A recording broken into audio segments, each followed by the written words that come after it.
ꯃꯌꯥꯝꯒꯤ ꯅꯨꯡꯉꯥꯏꯅꯕꯒꯤꯗꯃꯛ ꯂꯩꯖꯔꯤꯕ ꯃꯈꯜ ꯃꯊꯦꯜ ꯃꯅꯤꯄꯨꯔ ꯆꯦꯅꯦꯜꯅ ꯃꯌꯥꯝꯕꯨ ꯏꯀꯣꯛꯅꯣꯅ ꯈꯣꯏꯔꯝꯖꯔꯤ ꯉꯁꯤꯁꯨ ꯃꯌꯥꯝꯒꯤ ꯅꯨꯡꯉꯥꯏꯅꯕꯒꯤꯗꯃꯛꯇ ꯃꯅꯤꯄꯨꯔꯤ ꯍꯣꯔꯔ ꯁ꯭ꯇꯣꯔꯤ ꯑꯃꯃꯨꯛ ꯄꯨꯗꯨꯅ ꯂꯥꯛꯆꯔꯤ ꯍꯣꯔꯔ ꯁ꯭ꯇꯣꯔꯤ ꯑꯁꯤꯒꯤ ꯃꯃꯤꯡ ꯁꯟꯅꯔꯦꯝꯕꯤ ꯋꯥꯔꯤ ꯑꯁꯤ ꯍꯤꯡꯂꯤꯕ ꯑꯃꯗꯤ ꯁꯤꯈ꯭ꯔꯕ ꯀꯅꯥꯒꯨꯝꯕꯤ ꯑꯃꯠꯇꯒ ꯃꯔꯤ ꯂꯩꯅꯖꯗꯦ ꯑꯏꯕꯅ ꯋꯥꯈꯜꯅ ꯁꯥꯒꯠꯆꯔꯒ ꯇꯥꯕꯤꯔꯤꯕꯁꯤꯡꯒꯤ ꯉꯥꯏꯍꯥꯛ ꯄꯣꯊꯥꯅꯕꯒꯤꯗꯃꯛꯇ ꯁꯦꯝꯖꯕ ꯋꯥꯔꯤꯅꯤ ꯍꯧꯖꯤꯛ ꯃꯌꯥꯝꯗ ꯈꯨꯗꯣꯜ ꯇꯝꯖꯔꯤ ꯃꯅꯤꯄꯨꯔꯤ ꯍꯣꯔꯔ ꯁ꯭ꯇꯣꯔꯤ ꯁꯟꯅꯔꯦꯝꯕꯤ ꯑꯌꯨꯛꯀꯤ ꯄꯨꯡ 9 ꯇꯥꯔꯛꯂꯤ ꯉꯁꯥꯏ ꯃꯈꯩ ꯃꯪ ꯃꯅꯥꯛꯇ ꯂꯩꯔꯤꯕ ꯃꯤꯌꯥꯝꯗꯨ ꯒꯥꯔꯤ ꯑꯃ ꯂꯥꯛꯄ ꯑꯗꯨꯗ ꯐꯨꯛ ꯍꯧꯒꯠꯅꯔꯛꯏ ꯂꯥꯛꯂꯤꯕ ꯒꯥꯔꯤ ꯑꯗꯨ ꯃꯪ ꯃꯅꯥꯛꯀꯤ ꯈꯔ ꯄꯥꯛꯄ ꯃꯐꯝ ꯑꯗꯨꯒꯤ ꯃꯇꯥꯏꯗ ꯈꯥꯝꯈꯤ ꯂꯩꯔꯤꯕ ꯃꯤꯌꯥꯝꯗꯨ ꯃꯔꯥꯡ ꯂꯥꯡꯅꯩ ꯁꯦꯕꯥꯔꯤꯒꯤꯗꯃꯛꯇ ꯂꯩꯔꯤꯕ ꯅꯨꯄꯥꯁꯤꯡ ꯑꯗꯨꯅ ꯒꯥꯔꯤ ꯃꯅꯨꯡꯗꯒꯤ ꯀꯨ ꯑꯃ ꯂꯧꯊꯔꯤ ꯑꯗꯨꯒ ꯃꯥꯏꯕꯅ ꯍꯧꯅꯕꯤ ꯃꯇꯨꯡ ꯏꯟꯅ ꯂꯥꯏꯁꯣꯟ ꯇꯤꯟꯁꯣꯟ ꯇꯧꯗꯨꯅ ꯃꯪꯗ ꯄꯩꯗꯨꯅ ꯊꯝꯂꯤꯕ ꯁꯤꯡ ꯃꯌꯥꯝ ꯑꯗꯨꯒꯤ ꯃꯊꯛꯇ ꯊꯥꯡꯒꯠꯂꯤ ꯅꯤꯡꯊꯦꯝꯖꯥꯎꯅ ꯀꯞꯅ ꯑꯁꯤꯕ ꯍꯛꯆꯥꯡ ꯑꯗꯨꯗ ꯃꯩ ꯆꯨꯗꯨꯅ ꯃꯊꯧ ꯃꯉꯝ ꯄꯥꯡꯊꯣꯛꯈꯤ ꯃꯌꯥꯝ ꯄꯨꯝꯅꯃꯛ ꯀꯞꯅꯈꯤ ꯀꯞꯅꯗꯕ ꯀꯅꯥꯁꯨ ꯌꯥꯎꯗꯦ ꯅꯤꯡꯊꯦꯝꯖꯥꯎꯒꯤ ꯑꯆꯥꯟ ꯃꯤꯔꯥꯟ ꯅꯥꯏꯗꯕ ꯄꯨꯛꯆꯦꯜ ꯑꯗꯨꯕꯨꯁꯨ ꯃꯌꯥꯝꯅ ꯑꯄꯦꯟꯕ ꯄꯣꯛꯅꯔꯤ ꯉꯁꯤ ꯀꯧꯕ ꯅꯨꯃꯤꯠꯇꯒꯤ ꯏꯃꯧ ꯏꯕꯦꯝꯃ ꯁꯟꯅꯔꯦꯝꯕꯤ ꯅꯪꯒꯤ ꯊꯋꯥꯏ ꯑꯇꯃꯥꯅ ꯂꯥꯏꯔꯝꯂꯦꯟꯗ ꯏꯪꯅ ꯆꯤꯛꯅ ꯁꯥꯟꯇꯤ ꯑꯣꯏꯅ ꯂꯩꯔꯨꯔꯣꯀꯣ ꯅꯀꯨ ꯑꯣꯏꯅ ꯅꯪꯒꯤ ꯍꯧꯅꯕꯤ ꯃꯊꯧ ꯃꯉꯝ ꯄꯨꯝꯅꯃꯛ ꯄꯥꯡꯊꯣꯛꯂꯕꯅꯤ ꯆꯥꯈꯠꯂꯛꯂꯤꯕ ꯃꯩꯔꯤ ꯑꯗꯨꯅ ꯄꯔꯂꯣꯏꯒꯤ ꯃꯇꯧꯒꯨꯝ ꯉꯔꯪ ꯆꯥꯛꯂꯤ ꯑꯁꯦꯡꯕ ꯂꯥꯟꯗꯕꯃꯛꯅ ꯃꯩꯁꯨ ꯑꯌꯦꯠ ꯑꯄꯟ ꯂꯩꯇꯅ ꯉꯔꯪ ꯆꯥꯛꯂꯤꯕꯅꯤ ꯍꯥꯏꯗꯨꯅ ꯃꯔꯥꯡ ꯂꯥꯡꯅꯔꯤ ꯑꯌꯨꯛꯀꯤ ꯄꯨꯡ 10 ꯍꯦꯜꯂꯛꯂꯤ ꯃꯌꯥꯝ ꯄꯨꯝꯅꯃꯛ ꯁꯟꯅꯔꯦꯝꯕꯤꯒꯤ ꯄꯣꯠꯂꯣꯏꯕ ꯂꯣꯏꯔꯗꯨꯅ ꯏꯔꯨꯖ ꯃꯥꯏꯊꯖꯅꯔꯒ ꯃꯌꯨꯝꯗ ꯍꯟꯅꯈꯤ ꯅꯤꯡꯊꯦꯝꯖꯥꯎꯁꯨ ꯃꯥꯒꯤ ꯃꯤꯑꯣꯏ ꯈꯔꯒ ꯃꯌꯨꯝꯗ ꯂꯥꯛꯇꯨꯅ ꯃꯈꯥ ꯇꯥꯕ ꯊꯧꯔꯝꯒꯤꯗꯃꯛ ꯃꯥꯏꯕ ꯇꯥꯟꯅꯈꯤ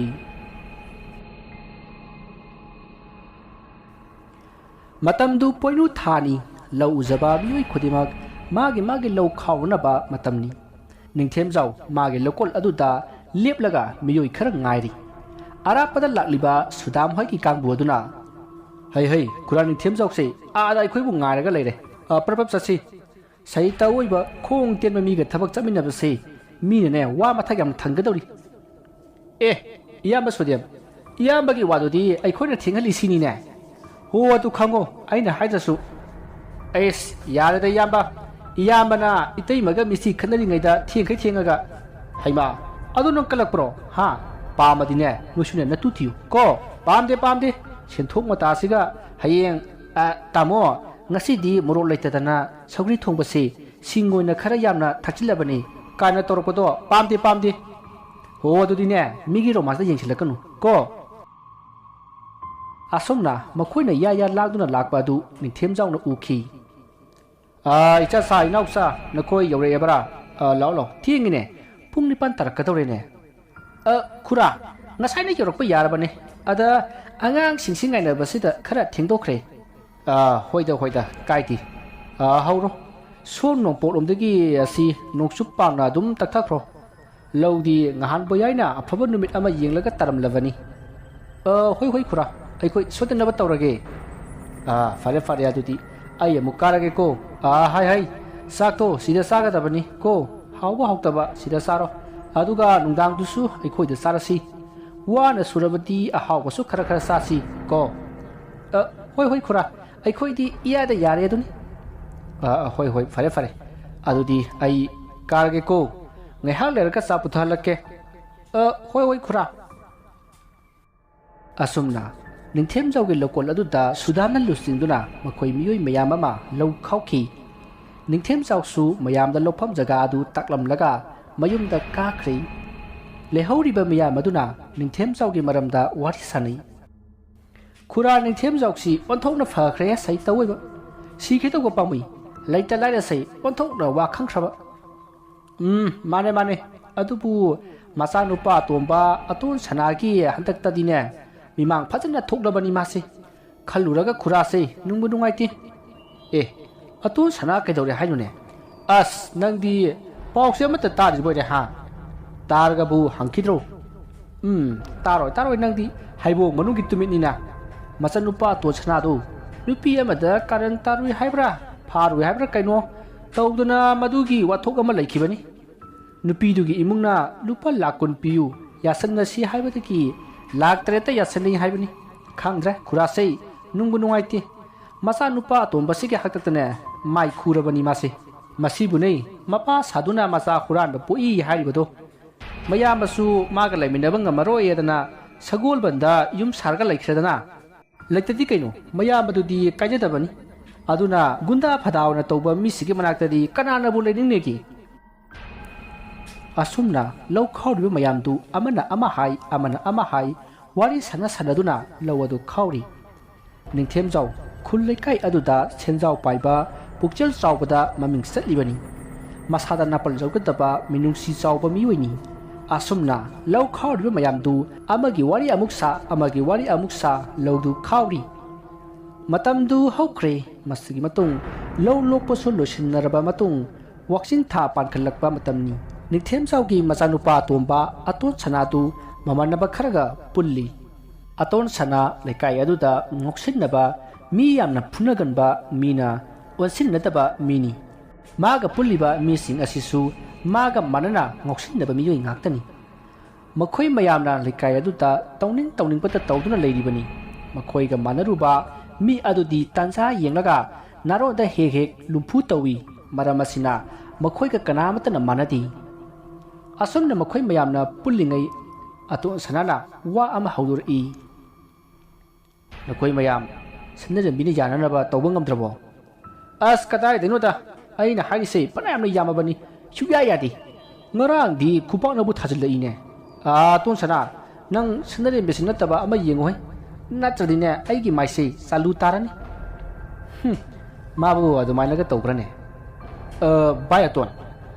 kamalna haisu haibani aidi hana haidro sanare bidi suya yaroena wa mangaga tokanedana kande atopa ma yengsi nuna dumaina kibunu pidune aina supai pasindurise noi sanare bisi yam kirbo natro adu waradi ai isan oina haiba taredana nakhoidi nupi maza amada phawba yanana ba haiba ngamdaba achibongdo yamna namsaw as bai nang suba adu di hemandro nangna yamna pamadi kedobagi nujuduino phar ka lode kaino mabu kari walige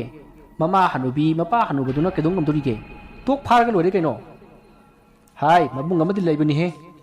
as mabung dusu sedalite a mapalamda usu rodaba mahi masing khar tamlibani aduna bo khoida kedong ngamjuduino hekta phar ka lode kaino aisu aduni khalisi adubu hayengse ai amuktang ga hairaga yenge karingbu mana maduda yadradi kaijawna saji haidatpadongna haidatpa taredana ha asumna makhoi hanuduna wa noi matamdu hawkre masigi matung mathangi nonganbada ningthemjawtu mangolda phamlaga khabar pari tanja aduda tompoksu lai ningthemjawna mangolda phamlambadu ubada tada nanaw lakchari nangdi yuksida kari leraba ha law phani tada nanaw lakchababu karigi wanya haiki sengini dana ado tada aisi lupa lising kunmuk chillaba adu tada hoigi suba yaba thabak lairadi lising kunmuk tagadaba thabak ama ngasi sugedana lakchabani ha tompo kari lising kun taba thabak ama ngasi suge haiba hoi tada leigedaba natro yamna lei lising kun natine lak yankhai taba chama taba ase karor ama taba phau hek leise tada igidi lising kun taba tu hekta sujage kari thabu warabano tada se yamna laiba thabuk nida sigi ising liter changwa chanba sintex sei ising pik thana yawri bani masi nangna masigi sangoi gi dadi sida amukta thangalamu adu loraga nangi do pirage ko hai ising do khaji honba yadi pulap thangada bani ko as tada adudi aidi ngamoida adu nataba wairam sit chengba wona haradi phadongni nangna pamisi yamna suwaning daba sensu yana phangbaduni ne ha se sida phamuse kaidongna ba senone ha nangna adu korega ledi dubo tada aisi tada gi sensu singada mayam ama leiri bani aduna sum lobodo ikaira bani ne ha ne gi su mathoi su kaisu a yoramani ꯑꯩꯒꯤ ꯁꯦꯟ ꯅꯪꯉꯣꯟꯗ ꯂꯩꯔꯤ ꯍꯥꯏꯕꯁꯤꯗꯤ ꯅꯪ ꯀꯥꯎꯗ꯭ꯔꯤꯅꯦ ꯍꯥ ꯇꯥꯗ ꯀꯥꯎꯖꯗꯦ ꯑꯩ ꯃꯤꯒꯤ ꯇꯧꯕꯤꯃꯜ ꯈꯪꯗꯕ ꯀꯥꯎꯒꯟꯕ ꯃꯤ ꯅꯠꯆꯗꯦ ꯇꯥꯗ ꯐꯔꯦ ꯑꯗꯣ ꯅꯪꯅ ꯁꯦꯟ ꯍꯥꯏꯕꯕꯨ ꯀꯗꯥꯏꯗ ꯁꯤꯖꯤꯟꯅꯅꯕꯅꯣ ꯍꯥꯏꯕ ꯇꯥꯗ ꯅꯆꯥꯅꯨꯄꯥ ꯑꯃ ꯃꯄꯥꯟꯗ ꯂꯩꯈꯤꯕꯗꯣ ꯃꯗꯨꯒꯤ ꯁꯦꯟ ꯊꯥꯈꯤꯒꯦ ꯇꯧꯕꯅꯤ ꯍꯟꯗꯛ ꯆꯍꯤꯁꯤꯅ ꯑꯔꯣꯏꯕꯅꯤ ꯃꯥꯁꯨ ꯃꯁꯤꯃꯇꯪ ꯂꯣꯏꯁꯤꯜꯂꯕꯗꯤ ꯑꯩꯁꯨ ꯋꯥꯏ ꯁꯪꯂꯒꯗꯕꯅꯤ ꯍꯣꯠꯅꯧ ꯑꯗꯨꯕꯨꯅꯦ ꯃꯈꯣꯏꯅ ꯍꯥꯏꯔꯛꯄ ꯁꯦꯟꯗꯣ ꯄꯪꯄꯤ ꯄꯤꯕꯗꯤ ꯌꯥꯝꯅ ꯐꯠꯇꯕꯅꯤ ꯑꯩꯒꯤꯁꯨ ꯏꯆꯥ ꯑꯇꯣꯝꯕꯁꯦ ꯃꯥꯡꯂꯦꯗꯅ ꯂꯩꯕꯕꯨꯗꯤ ꯂꯩꯈꯤꯗ꯭ꯔꯦ ꯃꯃꯥꯗꯨꯅ ꯍꯤꯡꯂꯤꯉꯩꯗ ꯁꯦꯟꯁꯦ ꯂꯣꯟꯅ ꯌꯥꯝꯅ ꯊꯥꯔꯒ ꯂꯩꯔꯝꯃꯦꯗ ꯑꯗꯨꯅ ꯃꯥꯡꯂꯤꯕꯁꯤꯅꯤ ꯑꯗꯨꯅ ꯆꯦꯛꯁꯤꯜꯂꯨꯀꯣ ꯐꯔꯦ ꯂꯩꯔꯝꯃꯨ ꯑꯩ ꯁꯦꯟꯗꯣ ꯑꯩꯉꯣꯟꯗ ꯂꯩꯔꯤꯁꯤ ꯁꯨꯕ꯭ꯔꯥ ꯑꯃꯨꯛꯇ ꯌꯦꯡꯉꯨꯒꯦ ꯍꯣꯏ ꯇꯥꯗ ꯑꯩ ꯁꯨꯝ ꯂꯩꯖꯔꯝꯒꯦ ꯑꯁꯨꯝꯅ ꯋꯥꯔꯤ ꯁꯥꯟꯅꯔꯒ ꯅꯤꯡꯊꯦꯝꯖꯥꯎꯗꯨ ꯏꯃꯨꯡꯗ ꯁꯦꯟ ꯂꯧꯊꯣꯛꯄ ꯆꯪꯈꯤ ꯃꯥꯡꯒꯣꯜꯒꯤ ꯁ꯭ꯇꯦꯌꯔ ꯑꯗꯨꯗ ꯇꯣꯝꯄꯣꯛꯇꯨ ꯐꯝꯂꯤ ꯇꯥꯟꯖꯥ ꯑꯗꯨꯗ ꯑꯇꯣꯟ ꯁꯅꯥꯗꯨ ꯍꯀꯥꯝ ꯂꯥꯎꯅ ꯆꯟꯗꯨꯅ ꯃꯁꯥ ꯑꯗꯨ ꯍꯥꯏꯔꯤ ꯇꯧꯔꯒ ꯊꯣꯔꯛꯏ ꯃꯥꯡꯒꯣꯜꯒ ꯇꯣꯝꯄꯣꯛꯅ ꯐꯝꯂꯝꯕꯗꯨ ꯎꯕꯗ ꯑꯍꯟ ꯅꯪꯗꯤ ꯁꯤꯗ ꯀꯩꯗꯧꯔꯝꯃꯤꯕ ꯏꯕꯨꯡꯉꯣ ꯑꯩ ꯅꯣꯏ ꯄꯥꯕꯨꯡ ꯎꯅꯕ ꯂꯥꯛꯄꯅꯤ ꯃꯥꯗꯣ ꯏꯃꯨꯡꯗ ꯆꯪꯈ꯭ꯔꯤ ꯑꯩ ꯉꯥꯏꯔꯤꯕꯅꯤ ꯍꯣꯏ ꯅꯆꯥꯅꯨꯄꯤꯗꯣ ꯑꯩꯅ ꯍꯥꯏꯕ ꯌꯥꯗꯦꯅꯦ ꯈꯔ ꯍꯥꯏꯌꯨ ꯅꯠꯇ꯭ꯔꯗꯤꯅꯦ ꯑꯐꯕ ꯑꯣꯏꯔꯣই ꯑꯩꯅ ꯍꯥꯏꯁꯤꯅꯤ ꯀꯣ ꯀꯥꯎꯅꯤ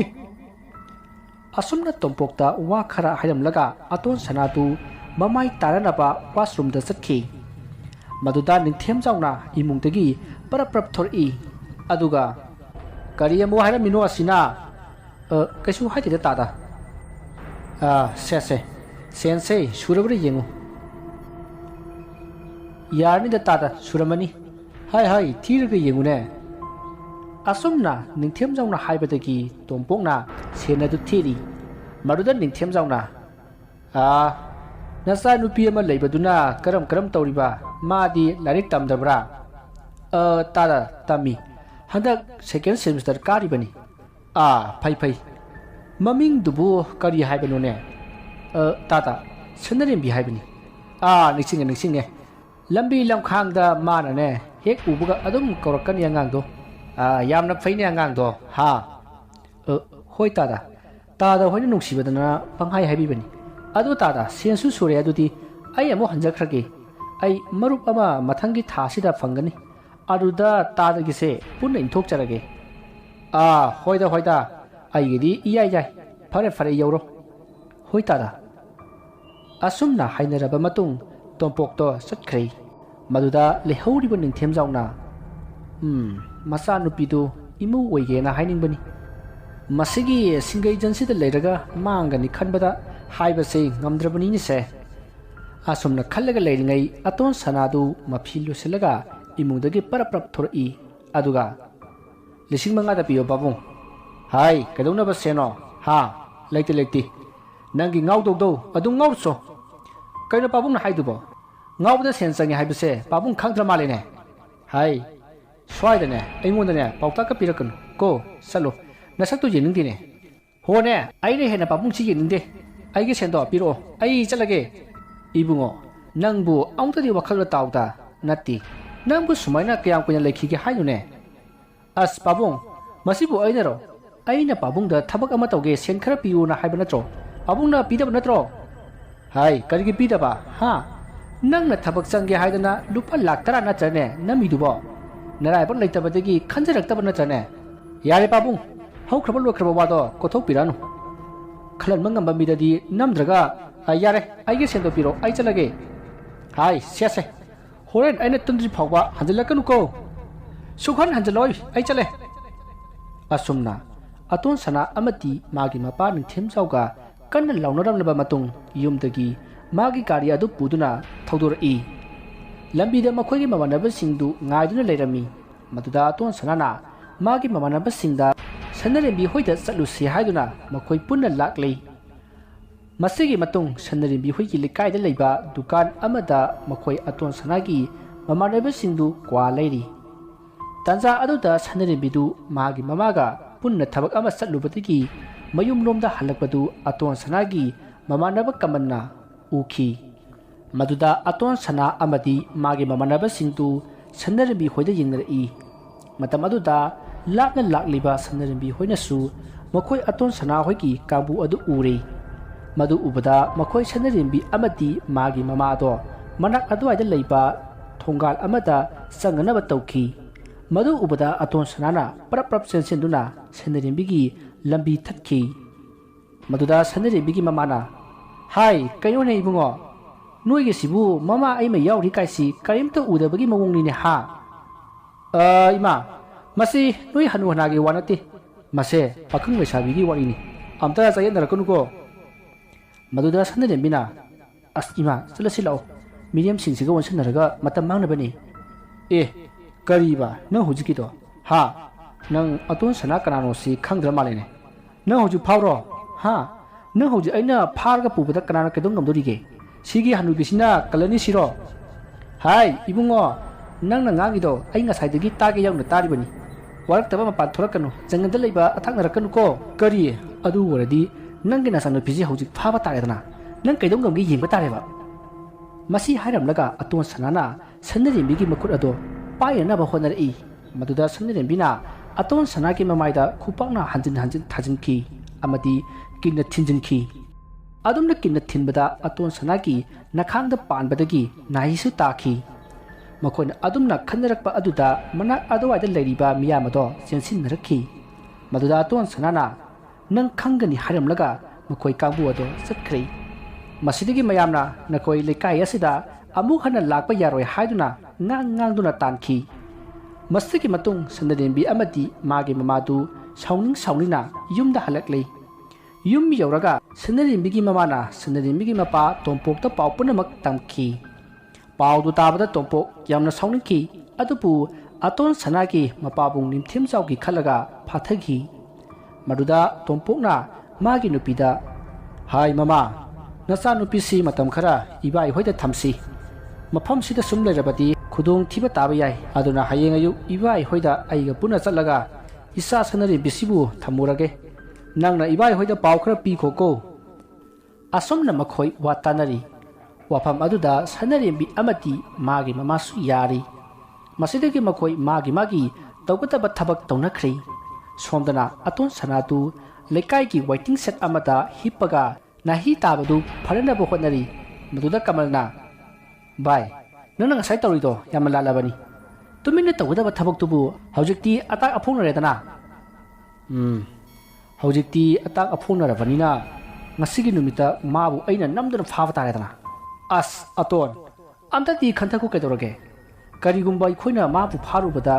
ꯉꯁꯤꯒꯤ ꯊꯧꯗꯣꯛꯇꯨꯅ ꯑꯩꯈꯣꯏꯅꯅꯤ ꯍꯥꯏꯕꯁꯦ ꯏꯔꯥꯏ ꯂꯥꯏꯅ ꯈꯪꯈꯤꯗꯧꯔꯤꯕꯅꯤꯅꯦ ꯑꯔꯦꯝꯕꯗꯅꯦ ꯖꯦꯜ ꯌꯧꯅꯕ ꯊꯕꯛꯇꯣ ꯂꯥꯡꯒꯅꯨ ꯇꯥꯏꯅꯤꯡꯗꯦ ꯃꯗꯣ ꯑꯝꯇ ꯊꯣꯛꯍꯜꯂꯣꯏ ꯑꯩꯁꯦ ꯑꯗꯨ ꯍꯥꯛꯅ ꯄꯪꯕ ꯃꯤ ꯅꯠꯇꯦꯅꯦ ꯁꯦ ꯑꯩ ꯋꯥꯏꯒꯦ ꯑꯁꯨꯝꯅ ꯃꯈꯣꯏ ꯃꯃꯥꯟꯅꯕ ꯃꯔꯤꯗꯨ ꯋꯥ ꯇꯥꯅꯈꯤ ꯑꯁꯨꯝꯅ ꯋꯥ ꯇꯥꯅꯔꯕ ꯃꯇꯨꯡ ꯑꯇꯣꯟ ꯁꯅꯥꯅ ꯃꯈꯥ ꯇꯥꯔꯛꯏ ꯊꯕꯛ ꯑꯁꯤꯗ ꯀꯔꯤꯒꯨꯝꯕ ꯃꯥꯏ ꯄꯥꯛꯂꯕ ꯅꯈꯣꯏꯒꯤ ꯐꯨꯔꯤꯠꯈꯥꯎꯗ ꯂꯨꯄꯥ ꯂꯥꯛ ꯑꯃꯃꯝꯗꯤ ꯁꯣꯏꯗꯅ ꯌꯥꯎꯔꯒꯗꯕꯅꯤ ꯑꯇꯣꯟ ꯁꯅꯥꯒꯤ ꯋꯥꯗꯨꯗ ꯃꯈꯣꯏ ꯃꯃꯥꯟꯅꯕꯁꯤꯡ ꯑꯗꯣ ꯌꯥꯅꯈꯤ ꯃꯁꯤꯗꯒꯤ ꯃꯈꯣꯏ ꯃꯥꯅ ꯁꯦꯠꯂꯤꯕ ꯗ꯭ꯔꯦꯁ ꯑꯗꯨ ꯑꯇꯣꯞꯄ ꯑꯃ ꯍꯣꯡꯅꯕꯒꯤ ꯃꯈꯣꯏ ꯕꯖꯥꯔꯗ ꯆꯠꯇꯨꯅ ꯐꯤ ꯈꯔ ꯂꯩꯈꯤ ꯃꯁꯤꯗꯒꯤ ꯃꯈꯣꯏꯅ ꯂꯩꯔꯤꯕ ꯐꯤꯁꯤꯡ ꯑꯗꯣ ꯁꯦꯠꯂꯒ ꯑꯇꯣꯟ ꯁꯅꯥꯒꯤ ꯂꯩꯔꯤꯕ ꯒꯥꯔꯤ ꯑꯆꯧꯕꯗꯨ ꯊꯧꯗꯣꯔꯛꯂꯒ ꯁꯟꯅꯔꯦꯝꯕꯤꯒꯤ ꯂꯩꯀꯥꯏꯗ ꯂꯥꯛꯂꯦ ꯑꯗꯨꯒ ꯖꯒꯥ ꯑꯃꯗ ꯒꯥꯔꯤꯗꯨ ꯈꯥꯝꯂꯒ ꯂꯩꯔꯤ ꯃꯇꯝꯗꯤ ꯑꯁꯨꯝ ꯍꯧꯖꯤꯟꯈꯤꯕꯅ ꯅꯨꯡꯊꯤꯟꯒꯤ ꯄꯨꯡ 2 ꯇꯥꯁꯤꯜꯂꯛꯂꯦ ꯃꯇꯝ ꯑꯗꯨꯗ ꯑꯇꯣꯟ ꯁꯅꯥꯒꯤ ꯃꯃꯥꯟꯅꯕ ꯀꯃꯜꯅ ꯁꯟꯅꯔꯦꯝꯕꯤꯒꯤ ꯃꯄꯥꯗꯨ ꯁꯥꯏꯀꯜ ꯇꯣꯡꯂꯒ ꯆꯠꯈꯤꯕꯗꯣ ꯎꯈꯤ ꯃꯗꯨ ꯎꯕꯗ ꯀꯃꯜꯅ ꯚꯥꯏ ꯃꯄꯥꯗꯨ ꯆꯠꯈ꯭ꯔꯦ ꯅꯪꯅ ꯍꯥꯏꯕ ꯄ꯭ꯂꯥꯟꯗꯣ ꯇꯧꯔꯁꯦ ꯃꯗꯨꯗ ꯑꯇꯣꯟ ꯁꯅꯥꯅ ꯑꯗꯨꯗꯤ ꯁꯨꯕꯥꯁ ꯅꯪꯅ ꯆꯪꯉꯒ ꯀꯧꯊꯣꯛꯎꯔꯣ ꯅꯪꯗꯤ ꯃꯈꯣꯏꯅ ꯃꯁꯛ ꯈꯪꯉꯣꯏ ꯑꯩꯈꯣꯏꯗꯤ ꯂꯩꯀꯥꯏꯁꯤꯗꯒꯤꯅꯤꯅ ꯃꯁꯛ ꯈꯪꯒꯅꯤ ꯑꯇꯣꯟ ꯁꯅꯥꯒꯤ ꯋꯥꯗꯨꯗ ꯁꯨꯕꯥꯁꯁꯨ ꯍꯣꯏ ꯍꯥꯏꯗꯨꯅ ꯒꯥꯔꯤꯗꯒꯤ ꯃꯤꯔꯛ ꯅꯥꯔꯛ ꯌꯦꯡꯉꯒ ꯀꯨꯝꯊꯔꯛꯏ ꯑꯗꯨꯒ ꯁꯟꯅꯔꯦꯝꯕꯤꯒꯤ ꯌꯨꯝꯗ ꯀꯟꯅ ꯆꯦꯟꯁꯤꯟꯈꯤ ꯃꯇꯝ ꯑꯗꯨꯗ ꯑꯇꯣꯟ ꯁꯅꯥꯒꯤ ꯀꯥꯡꯕꯨꯅ ꯃꯈꯣꯏꯅ ꯇꯣꯡꯂꯤꯕ ꯒꯥꯔꯤ ꯑꯗꯣ ꯁꯟꯅꯔꯦꯝꯕꯤ ꯍꯣꯏꯒꯤ ꯊꯣꯡꯒꯥꯜ ꯃꯅꯥꯛ ꯑꯣꯏꯔꯞꯅ ꯈꯥꯝꯈꯤ ꯑꯗꯨꯒ ꯁꯨꯕꯥꯁꯅ ꯊꯣꯔꯛꯄ ꯉꯥꯏꯈꯤ ꯁꯣꯝꯗ ꯁꯨꯕꯥꯁꯇꯨ ꯁꯟꯅꯔꯦꯝꯕꯤ ꯍꯣꯏꯒꯤ ꯌꯨꯝ ꯍꯦꯛ ꯌꯧꯕꯒ ꯌꯨꯝꯁꯤꯕꯨ ꯀꯅꯥ ꯂꯩꯒꯦ ꯍꯥꯏꯅ ꯄꯥꯈꯠꯅ ꯀꯧꯈꯤ ꯃꯗꯨꯗ ꯁꯟꯅꯔꯦꯝꯕꯤ ꯑꯃꯗꯤ ꯃꯥꯒꯤ ꯃꯃꯥꯁꯨ ꯊꯣꯔꯛꯂꯦ ꯑꯗꯨꯒ ꯁꯟꯅꯔꯦꯝꯕꯤꯒꯤ ꯃꯃꯥꯅ ꯀꯔꯤ ꯇꯧꯔꯒꯦ ꯏꯕꯨꯡꯉꯣ ꯑꯗꯨ ꯄꯥꯈꯠꯅ ꯀꯧꯔꯤꯕꯗꯨꯕꯣ ꯍꯥꯏꯅ ꯍꯪꯉꯤ ꯃꯗꯨꯗ ꯁꯨꯕꯥꯁꯅ ꯌꯨꯝꯁꯤꯕꯨ ꯈꯨꯔꯥ ꯇꯣꯝꯄꯣꯛꯀꯤ ꯌꯨꯝ ꯑꯣꯏꯔꯕ꯭ꯔꯣ ꯑꯁꯨꯝꯅ ꯁꯨꯕꯥꯁꯅ ꯄꯥꯈꯠꯅ ꯍꯪꯕ ꯑꯗꯨꯗ ꯁꯅꯔꯦꯝꯕꯤꯒꯤ ꯃꯃꯥꯅ ꯃꯥꯅꯤ ꯀꯔꯤ ꯇꯧꯔꯕꯒꯤ ꯏꯕꯨꯡꯉꯣ ꯍꯥꯏꯅ ꯍꯪꯉꯤ ꯃꯗꯨꯗ ꯁꯨꯕꯥꯁꯅ ꯁꯅꯔꯦꯝꯕꯤꯗ ꯋꯥꯟꯁꯤꯜꯂꯒ ꯁꯣꯝꯅ ꯃꯆꯥꯅꯨꯄꯤ ꯑꯣꯏꯕꯤꯔꯕ꯭ꯔꯥ ꯍꯥꯏꯅ ꯍꯪꯉꯤ ꯃꯗꯨꯗ ꯁꯅꯔꯦꯝꯕꯤꯅ ꯍꯣꯏ ꯃꯥꯅꯦ ꯍꯥꯏꯅ ꯈꯨꯝꯃꯤ ꯃꯗꯨꯗ ꯁꯨꯕꯥꯁꯅ ꯇꯞꯅ ꯈꯨꯔꯥ ꯇꯣꯝꯄꯣꯛꯇꯣ ꯂꯝꯕꯤꯗ ꯁꯥꯏꯀꯜ ꯊꯧꯔꯛꯄꯗ ꯒꯥꯔꯤꯅ ꯊꯣꯝꯕꯗꯒꯤ ꯃꯌꯥꯝ ꯑꯣꯝꯁꯤꯟꯍꯧꯔꯦ ꯑꯝꯇ ꯆꯠꯁꯦ ꯁꯨꯕꯥꯁꯀꯤ ꯋꯥꯗꯨ ꯇꯥꯕꯗ ꯁꯅꯔꯦꯝꯕꯤ ꯑꯃꯗꯤ ꯁꯅꯔꯦꯝꯕꯤꯒꯤ ꯃꯃꯥꯗꯨ ꯁ꯭ꯋꯥꯏ ꯂꯥꯎꯈꯤꯗꯨꯅ ꯍꯥ ꯀꯔꯤꯅꯣꯅꯦ ꯍꯥꯏꯔꯤꯁꯤꯕꯣ ꯀꯗꯥꯏꯗꯅꯣ ꯃꯥꯅ ꯂꯩꯍꯧꯔꯤꯗꯨꯕꯣ ꯍꯥꯏꯅ ꯍꯪꯂꯛꯏ ꯃꯗꯨꯗ ꯁꯨꯕꯥꯁꯅ ꯑꯩ ꯃꯐꯝ ꯇꯥꯛꯆꯒꯦ ꯍꯥꯏꯗꯨꯅ ꯁꯅꯔꯦꯝꯕꯤ ꯑꯃꯗꯤ ꯃꯥꯒꯤ ꯃꯃꯥꯕꯨ ꯄꯨꯗꯨꯅ ꯊꯣꯡꯒꯥꯜꯂꯣꯝꯗ ꯊꯣꯔꯛꯏ ꯃꯇꯝ ꯑꯗꯨꯗ ꯑꯇꯣꯟ ꯁꯅꯥꯒꯤ ꯇꯤꯝ ꯑꯗꯨꯅ ꯒꯥꯔꯤꯗꯒꯤ ꯀꯨꯝꯊꯔꯒ ꯖꯒꯥ ꯑꯃꯗ ꯂꯩꯁꯤꯟꯗꯨꯅ ꯂꯩ ꯇꯧꯔꯤꯕꯗꯨ ꯁꯅꯔꯦꯝꯕꯤ ꯑꯃꯗꯤ ꯃꯥꯒꯤ ꯃꯃꯥꯅ ꯎꯔꯤꯕꯅꯤ ꯑꯗꯨꯕꯨ ꯃꯈꯣꯏ ꯄꯥꯈꯠꯈꯤꯕꯅ ꯀꯌꯥ ꯍꯦꯟꯅ ꯈꯟꯖꯤꯜꯂꯨꯗ꯭ꯔꯤ ꯁꯨꯕꯥꯁꯅ ꯁꯣꯝꯗ ꯈꯔ ꯊꯨꯅ ꯆꯠꯁꯦ ꯈꯨꯔꯥꯗꯣ ꯍꯣꯁꯄꯤꯇꯥꯜꯗ ꯄꯔꯞ ꯄꯨꯍꯧꯗ꯭ꯔꯕꯗꯤ ꯈꯨꯗꯣꯡ ꯊꯤꯔꯅꯤ ꯑꯁꯨꯝꯅ ꯍꯦꯟꯅ ꯄꯥꯈꯠꯅꯕ ꯋꯥ ꯀꯌꯥ ꯍꯥꯏꯖꯤꯜꯂꯝꯃꯤ ꯑꯁꯨꯝꯅ ꯋꯥ ꯉꯥꯡꯗꯨꯅ ꯂꯥꯛꯄꯅ ꯊꯣꯡꯒꯥꯜꯒꯤ ꯃꯅꯥꯛꯇ ꯈꯥꯝꯂꯤꯕ ꯒꯥꯔꯤ ꯑꯗꯨꯒꯤ ꯃꯅꯥꯛ ꯌꯧꯔꯛꯂꯦ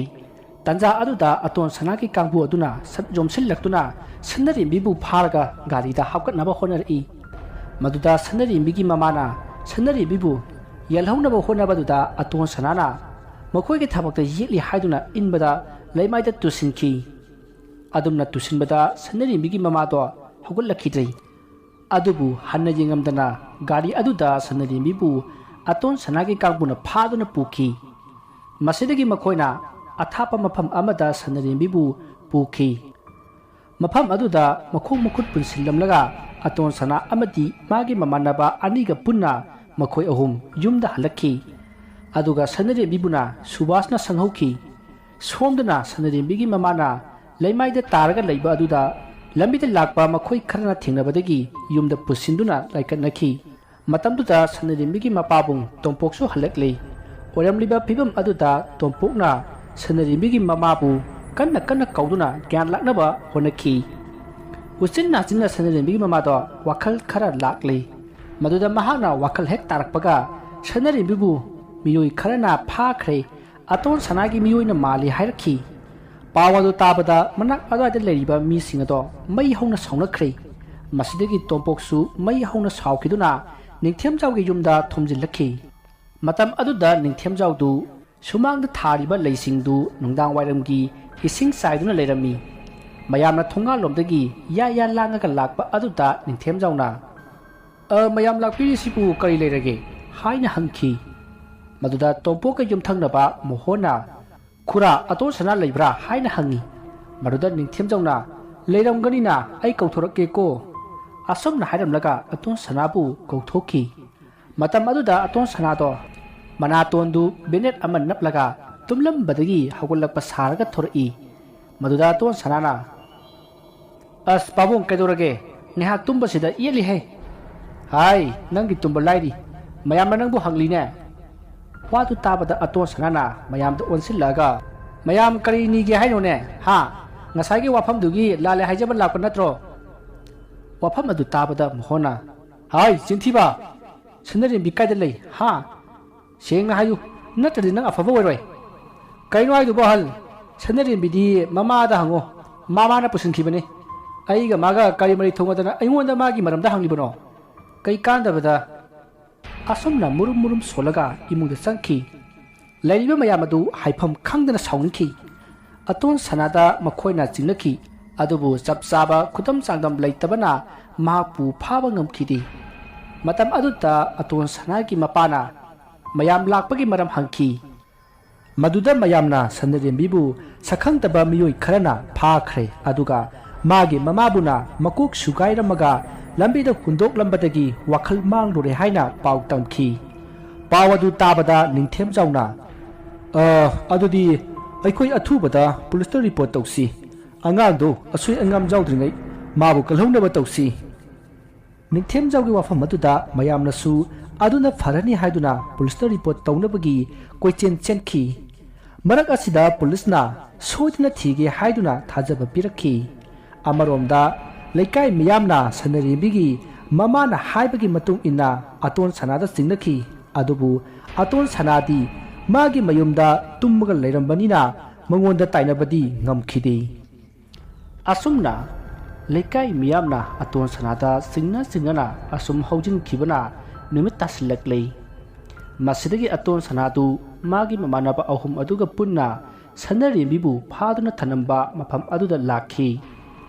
ꯃꯇꯝ ꯑꯗꯨꯗ ꯁꯅꯔꯦꯝꯕꯤꯗꯨ ꯀꯞꯄꯒ ꯑꯗꯨꯝ ꯂꯩꯔꯝꯃꯤ꯫ ꯃꯅꯥꯛꯇ ꯁꯨꯕꯥꯁꯇꯨ ꯐꯝꯂꯒ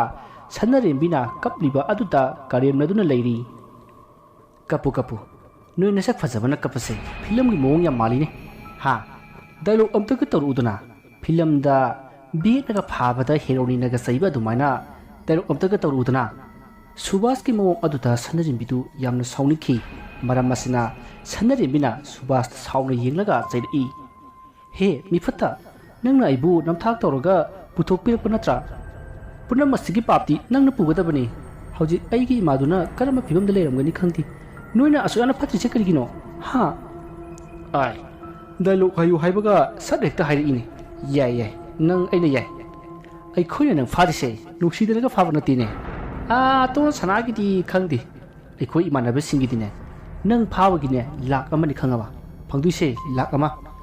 ꯑꯣ, ꯅꯈꯣꯏꯗꯤ ꯁꯦꯟ ꯈꯔꯒꯤꯗꯃꯛ ꯃꯤꯕꯨ ꯀꯩꯁꯨ ꯂꯩꯇꯅ ꯈꯟꯕꯒꯤ ꯃꯑꯣꯡꯅꯤꯅꯦ꯫ ꯍꯧꯖꯤꯛ ꯑꯩꯒꯤ ꯏꯃꯥꯗꯨꯅ ꯀꯔꯝꯕ ꯐꯤꯕꯝꯗ ꯂꯩꯔꯝꯒꯅꯤ ꯅꯪ ꯍꯥꯏꯕ ꯉꯝꯕ꯭ꯔꯕ? ꯇꯥꯟꯖꯥ ꯑꯗꯨꯗ ꯑꯇꯣꯟ ꯁꯅꯥꯅ ꯀꯩꯁꯨ ꯇꯧꯍꯧꯗꯦ,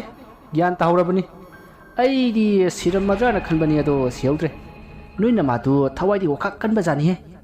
ꯃꯥꯅ ꯍꯥꯏꯕꯗꯒꯤ ꯑꯩꯈꯣꯏ ꯌꯨꯝꯗꯒ ꯃꯤ ꯂꯥꯛꯑꯃꯤꯅꯦ꯫ ꯍꯥ, ꯑꯩꯒꯤ ꯄ꯭ꯂꯥꯟꯗꯨꯅ ꯃꯥꯏ ꯄꯥꯛꯄꯗꯒꯤ ꯃꯈꯣꯏꯗꯣ ꯃꯌꯥ ꯀꯨꯝꯃꯒ ꯍꯟꯈ꯭ꯔꯦꯗꯅ꯫ ꯄꯨꯂꯤꯁꯇ ꯔꯤꯄꯣꯔꯠ ꯇꯧꯅꯦꯁꯨ ꯍꯥꯏꯈꯤꯕꯅꯤ, ꯑꯣꯏꯁꯨ ꯑꯣꯏꯔꯣꯏꯗꯕꯗ꯫ ꯇꯥꯟꯖꯥ ꯑꯗꯨꯗ ꯁꯅꯔꯦꯝꯕꯤꯅ ꯁꯥꯎꯅ ꯑꯇꯣꯟ ꯁꯅꯥꯗ ꯌꯦꯡꯂꯒ ꯆꯩꯔꯛꯏ꯫ ꯑꯇꯣꯟ, ꯅꯪꯅ ꯍꯧꯖꯤꯛ ꯑꯩꯉꯣꯟꯗꯒꯤ ꯄꯥꯝꯂꯤꯕꯁꯦ ꯀꯔꯤꯅꯣ? ꯍꯦꯔꯥ, ꯑꯗꯨꯗꯤ ꯑꯩꯅ ꯍꯥꯏꯗ꯭ꯔꯁꯨ ꯅꯁꯥꯅ ꯈꯪꯉꯝꯕꯅꯤ ꯀꯩꯅꯣ꯫ ꯅꯪꯕꯨ ꯑꯩꯈꯣꯏꯅ ꯐꯥꯔꯤꯁꯤꯒꯤ ꯃꯔꯝ ꯑꯃꯠꯇ ꯈꯪꯗꯕ꯭ꯔꯥꯅꯦ? ꯑꯩ ꯈꯪꯗꯦ꯫ ꯀꯩꯒꯤꯅꯣ ꯅꯈꯣꯏꯅ ꯑꯁꯨꯛ ꯌꯥꯝꯅ ꯐꯠꯇ꯭ꯔꯤꯁꯤꯕꯣ? ꯍꯥꯏ, ꯌꯥꯔꯦ, ꯄꯦꯄꯦ ꯉꯥꯡꯉꯨ ꯇꯥꯅꯤꯡꯗꯦ꯫ ꯅꯪꯕꯨ ꯑꯩꯈꯣꯏꯅ ꯐꯥꯔꯤꯁꯦ ꯑꯩꯈꯣꯏꯒꯤ ꯅꯨꯡꯉꯥꯏꯅꯕ ꯐꯥꯔꯤꯕ, ꯈꯪꯉꯕ? ꯅꯉꯣꯟꯗ ꯀꯥꯟꯅꯒꯗꯕ ꯍꯤꯡꯖꯒꯗꯕ ꯂꯝꯕꯤ ꯑꯃ ꯇꯥꯛꯀꯦ꯫ ꯃꯁꯤꯗ ꯅꯪꯅ ꯌꯥꯔꯕ ꯅꯪ ꯅꯨꯡꯉꯥꯏꯅ ꯄꯨꯟꯁꯤ ꯅꯨꯡꯁꯥꯡꯅ ꯂꯩꯔꯦ꯫ ꯂꯝꯕꯤꯗꯨꯗꯤ ꯅꯪꯅ ꯅꯪꯒꯤ ꯏꯃꯨꯡ ꯃꯅꯨꯡꯗ ꯑꯩ ꯏꯁꯥꯅ ꯌꯥꯅ ꯑꯇꯣꯟ ꯁꯅꯥꯗ ꯆꯦꯜꯂꯦ ꯍꯥꯏꯅ ꯐꯣꯟ ꯇꯧꯕ, ꯑꯗꯨꯒ ꯏꯕꯥꯅꯤ ꯂꯨꯍꯣꯡꯗꯨꯅ ꯂꯧꯅ ꯂꯩꯅꯕ꯫ ꯃꯁꯤ ꯅꯪꯒꯤ ꯌꯥꯏꯐꯒꯗꯕ ꯂꯝꯕꯤꯅꯤ꯫ ꯃꯁꯤꯗ ꯅꯪꯅ ꯌꯥꯗ꯭ꯔꯕ, ꯅꯪꯒꯤ ꯅꯨꯡꯁꯤꯔꯕ ꯏꯃꯥ ꯏꯄꯥ ꯏꯕꯨꯡ ꯄꯨꯝꯅꯃꯛ ꯃꯃꯤ ꯁꯥꯃꯤ ꯑꯗꯨꯝ ꯃꯥꯡꯈꯤꯕ ꯇꯥꯕ꯫ ꯍꯥ, ꯈꯜꯂꯨ ꯈꯜꯂꯨ, ꯅꯪꯉꯣꯟꯗ ꯄꯨꯡ 2ꯒꯤ ꯃꯇꯝ ꯄꯤꯔꯤ, ꯑꯗꯨ ꯐꯥꯎꯕꯒꯤ ꯃꯅꯨꯡꯗ ꯈꯜꯂꯨ꯫ ꯑꯁꯨꯝꯅ ꯍꯥꯏꯔꯝꯂꯒ ꯑꯇꯣꯟ ꯁꯅꯥ ꯑꯃꯗꯤ ꯃꯥꯒꯤ ꯃꯃꯥꯟꯅꯕꯁꯤꯡ ꯑꯗꯣ ꯃꯐꯝ ꯑꯗꯨꯗ ꯌꯨ ꯊꯛꯂꯤ꯫ ꯃꯇꯝ ꯑꯗꯨꯗ ꯁꯅꯔꯦꯝꯕꯤꯅ ꯈꯜꯂꯤ, ꯑꯩ ꯌꯨꯝꯗ ꯄꯥꯎ ꯄꯤꯅꯕ ꯑꯇꯣꯟ ꯁꯅꯥꯗꯒꯤ ꯐꯣꯟꯁꯦ ꯂꯧꯅꯅꯕ ꯀꯗꯔ ꯑꯃ ꯇꯧꯔꯒꯦ, ꯑꯗꯨꯒ ꯑꯩ ꯑꯇꯣꯟ ꯁꯅꯥꯅ ꯐꯥꯔꯦ ꯍꯥꯏꯕꯁꯦ ꯍꯥꯏꯈ꯭ꯔꯒꯦ꯫ ꯑꯁꯨꯝꯅ ꯈꯜꯂꯒ ꯁꯅꯔꯦꯝꯕꯤꯅ, ꯑꯇꯣꯟ ꯁꯅꯥ, ꯑꯩ ꯅꯪꯅ ꯍꯥꯏꯕꯗꯣ ꯌꯥꯔꯒꯦ꯫ ꯑꯩ ꯌꯨꯝꯗ ꯑꯩ ꯆꯦꯜꯂꯦ ꯍꯥꯏꯕꯗꯣ ꯑꯩ ꯍꯥꯏꯈ꯭ꯔꯒꯦ, ꯐꯣꯟꯗꯣ ꯑꯝꯇ ꯄꯤꯔꯛꯑꯣ꯫ ꯁꯤꯕꯁꯤ ꯃꯤ ꯂꯣꯏꯅ ꯀꯤꯕꯖꯥꯠꯅꯤꯅꯦ꯫ ꯍꯥ, ꯁꯦꯁꯦ, ꯐꯖꯅ ꯍꯥꯏꯈꯣ꯫ ꯑꯩ ꯑꯇꯣꯟ ꯁꯅꯥꯗ ꯆꯦꯜꯂꯦ, ꯏꯁꯥꯅ ꯌꯥꯝꯅ ꯆꯦꯜꯂꯦ ꯍꯥꯏꯕꯁꯦ ꯐꯖꯅ ꯍꯥꯏꯈꯣ꯫ ꯑꯁꯨꯝꯅ ꯑꯇꯣꯟ ꯁꯅꯥꯅ ꯐꯣꯟꯗꯣ ꯁꯅꯔꯦꯝꯕꯤꯗ ꯄꯤꯈꯤ꯫ ꯃꯁꯤꯗꯒꯤ ꯁꯅꯔꯦꯝꯕꯤꯅ ꯃꯥꯅ ꯆꯤꯡꯐꯥ ꯄꯨꯕ ꯃꯄꯥꯕꯨꯡꯒꯤ ꯅꯝꯕꯔ ꯑꯗꯣ ꯅꯝꯂꯒ ꯃꯄꯥꯗ ꯐꯣꯟ ꯇꯧꯏ꯫ ꯍꯜꯂꯣ, ꯀꯅꯥ? ꯄꯥꯕꯨꯡ, ꯑꯩ ꯁꯅꯔꯦꯝꯕꯤꯅꯦ꯫ ꯏꯃꯥꯗꯣ ꯀꯩꯁꯨ ꯇꯧꯗ꯭ꯔꯕꯣ? ꯍꯥꯏ ꯁꯅꯔꯦꯝꯕꯤ, ꯅꯪ ꯀꯥꯏꯗ ꯂꯩ? ꯍꯥ, ꯏꯄꯥꯗ ꯍꯥꯏꯌꯨ, ꯅꯪꯅ ꯇꯧꯔꯤꯕꯁꯤ ꯀꯗꯥꯏꯗꯒꯤꯅꯣ? ꯑꯁꯨꯝꯅ ꯃꯄꯥꯕꯨꯡꯅ ꯍꯪꯂꯛꯄ ꯑꯗꯨꯗ ꯁꯅꯔꯦꯝꯕꯤꯅ ꯃꯄꯥꯗ ꯑꯩ ꯑꯇꯣꯟ ꯁꯅꯥꯅ ꯐꯥꯔꯦ, ꯑꯩ ꯁꯤꯈ꯭ꯔꯕꯁꯨ ꯃꯥꯕꯨ ꯂꯦꯝꯅ ꯊꯥꯒꯅꯨ ꯍꯥꯏꯅ ꯁꯅꯔꯦꯝꯕꯤꯅ ꯀꯞꯄꯒ ꯂꯥꯎꯔꯛꯈꯤ꯫ ꯑꯁꯨꯝꯅ ꯁꯅꯔꯦꯝꯕꯤꯅ ꯂꯥꯎꯔꯛꯄ ꯑꯗꯨꯗ ꯑꯇꯣꯟ ꯁꯅꯥꯅ ꯆꯦꯟꯁꯤꯜꯂꯛꯇꯨꯅ ꯁꯅꯔꯦꯝꯕꯤꯒꯤ ꯃꯃꯥꯏꯗ ꯈꯨꯄꯥꯛꯅ ꯊꯥꯈꯤ, ꯑꯗꯨꯒ ꯐꯣꯟ ꯑꯗꯨ ꯃꯨꯟꯈꯤ꯫ ꯇꯧꯔꯤꯕ ꯃꯑꯣꯡ ꯑꯗꯨ ꯁꯅꯔꯦꯝꯕꯤꯒꯤ ꯃꯄꯥꯅ ꯎꯗ꯭ꯔꯕꯁꯨ ꯐꯨꯅ ꯆꯩꯅꯕ ꯑꯃꯗꯤ ꯁꯅꯔꯦꯝꯕꯤꯅ ꯀꯟꯅ ꯀꯟꯅ ꯂꯥꯎꯗꯨꯅ ꯀꯞꯄꯒꯤ ꯈꯣꯟꯖꯦꯜ ꯇꯥꯈꯤ, ꯑꯗꯨꯒ ꯐꯣꯟ ꯑꯗꯣ ꯀꯛꯈ꯭ꯔꯦ꯫ ꯁꯣꯝꯗ ꯂꯩꯔꯤꯕ ꯁꯅꯔꯦꯝꯕꯤꯒꯤ ꯃꯄꯥꯕꯨꯡꯗꯤ ꯇꯧꯐꯝ ꯈꯪꯗ꯭ꯔꯦ꯫ ꯄꯥꯎ ꯑꯗꯨ ꯃꯥꯡꯒꯣꯜꯗ ꯐꯝꯂꯤꯕ ꯂꯩꯀꯥꯏꯒꯤ ꯃꯤꯑꯣꯏꯁꯤꯡ ꯑꯗꯨꯗ ꯇꯝꯈꯤ꯫ ꯃꯔꯛ ꯑꯗꯨꯗ ꯑꯇꯣꯟ ꯁꯅꯥꯒꯤ ꯃꯄꯥꯕꯨꯡ ꯅꯤꯡꯊꯦꯝꯖꯥꯎꯁꯨ ꯌꯥꯎꯔꯤꯕꯅꯤ꯫ ꯁꯅꯔꯦꯝꯕꯤꯒꯤ ꯃꯄꯥ ꯇꯣꯝꯄꯣꯛꯅ ꯃꯌꯥꯝꯗ ꯁꯅꯔꯦꯝꯕꯤꯗꯨ ꯑꯇꯣꯟ ꯁꯅꯥꯅ ꯐꯥꯔꯒ ꯂꯩꯔꯦ ꯍꯥꯏꯅ ꯐꯣꯟ ꯇꯧꯔꯛꯑꯝꯃꯤ ꯍꯥꯏꯕꯗꯨ ꯇꯥꯕꯗ ꯃꯌꯥꯝ ꯄꯨꯝꯅꯃꯛ ꯑꯇꯣꯟ ꯁꯅꯥꯗ ꯆꯩꯕ ꯉꯥꯡꯕ ꯑꯃꯗꯤ ꯍꯦꯛ ꯎꯕ ꯃꯐꯝꯗ ꯍꯥꯠꯀꯅꯤ ꯍꯥꯏꯅ ꯀꯣꯏꯂꯥꯡ ꯂꯥꯡꯅꯔꯛꯏ꯫ ꯁꯣꯝꯗ ꯏꯀꯥꯏꯕꯅ ꯇꯧꯐꯝ ꯈꯪꯗ꯭ꯔꯕ ꯑꯇꯣꯟ ꯁꯅꯥꯒꯤ ꯃꯄꯥꯕꯨꯡ ꯅꯤꯡꯊꯦꯝꯖꯥꯎꯗꯣ ꯐꯝꯂꯝꯕꯗꯒꯤ ꯂꯩꯃꯥꯏꯗ ꯍꯥꯏꯊꯔꯛꯏ ꯃꯗꯨꯗ ꯃꯌꯥꯝꯅ ꯆꯦꯟꯁꯤꯟꯗꯨꯅ ꯃꯍꯥꯛꯄꯨ ꯂꯩꯀꯠꯅꯈꯤ ꯁꯣꯝꯗꯅ ꯀꯝꯗꯧꯔꯤ ꯁꯅꯔꯦꯝꯕꯤꯅ ꯀꯗꯔ ꯇꯧꯔꯒ ꯃꯍꯥꯛꯄꯨ ꯑꯇꯣꯟ ꯁꯅꯥꯅ ꯐꯥꯔꯦ ꯍꯥꯏꯕꯗꯨ ꯍꯥꯏꯗꯣꯛꯈꯤꯕꯒꯤꯗꯃꯛ ꯑꯇꯣꯟ ꯁꯅꯥꯗꯣ ꯁꯥꯎꯕꯅ ꯂꯣꯏꯈ꯭ꯔꯦ ꯃꯔꯝ ꯑꯁꯤꯅ ꯑꯇꯣꯟ ꯁꯅꯥꯅ ꯁꯅꯔꯦꯝꯕꯤꯕꯨ इहिंग नाहिंग साबा मखै फुखी नंगोदा इना अदु हायु हायब्रो हा अदु हायु हायखिब्रो नमथाक तौबा नचिन थिबा नंग हौजिकसु आइगे मायुक्ता लैबा तोक्ट्री सारंग मनुंग दा लैरबा बाली कक्कदबगी नरियंग जुमदा थांग थंगलबा फावबा नंगे नापल तोक्ट्री अदु वरदी सै खरा चाबा तारेदना असुमना ngang ngang duna sanaribibu tamthina phuki asumna phuba yaba phurba matung sanaribibu amuk punsillaga thamki aduga aton sanana umareba singda hairi oi nukoi tabro hoji ai khoi sanaribi hoida chattaba yare eh kainu haidubo sirage hairo hai kamal sirba natine hingnabani ne subhas nangna sangbaga sangba adum sangamo aduga kamal bingi nabani ga puna ikhoi ahum sanaribi hoida chachi as adu karigno di khangdana kadoba chatino hai हौजिक सनरेंबीना phone तौखिदना मदुगी number अदुदा करिगुंबा पुलिसना थिगलकलबदी अखोइने नि हाइबसे इलाई लाइले खंखरनी अखोइ सिनफम लेरोइ अदुना हौजिमक नंबर तो लौरुगदबनी ए अदुदी कमाइना लौदुइबा हा ओरदबा वादो nganगनु अखोइने पुलिसता सिलेंडर तौबना फनी करिगे सिलेंडर अइना हाइबते याव नखोइ अमत सोहलोइ से अइ वाइगे से असुमना अतुन सनाना अमुकसु प्लान अमा सिंखी मसिदगी सुबास्तु सनरेबिबु संघल्लमलगा कमल बिंगी अमति अतुन सना मखोय अहुम सनरेबिगी युमदा लाक्लै असुमना मखोयना लाक्लगा कमलगी ममानबा लीला यावपा तेंबगी युमदा थोजिलई अदुगा तेंबगा वारी खरा सानखी मसिदगी तेंबनसु यारादुना तेंबगी सुमांगदा खामलिबा मागे गाड़ी अदुदा कमलगा बिंगीगना तोंगलै अदुगा मखोई अहुमना तोंगलकलिबा बाइक अदुदना अतोन सनाना मतोमता तोंगलै मसिदगी मखोई अहुम सनरिंबी होइकी लेकाइदा मखोई अहुमक लाक्ली मसिदगी अतोन सना अमति मखोईगे ममानबसिंग अदो ममाय अदु मार्क्स अममम उपसिनख्रै अदुगा अनो अमसु उपसिनख्रै मसिदगी मखोईना थरुकलिबा गाड़ी अदु सनरिंबी होइकी थोंगारदा खामलमलगा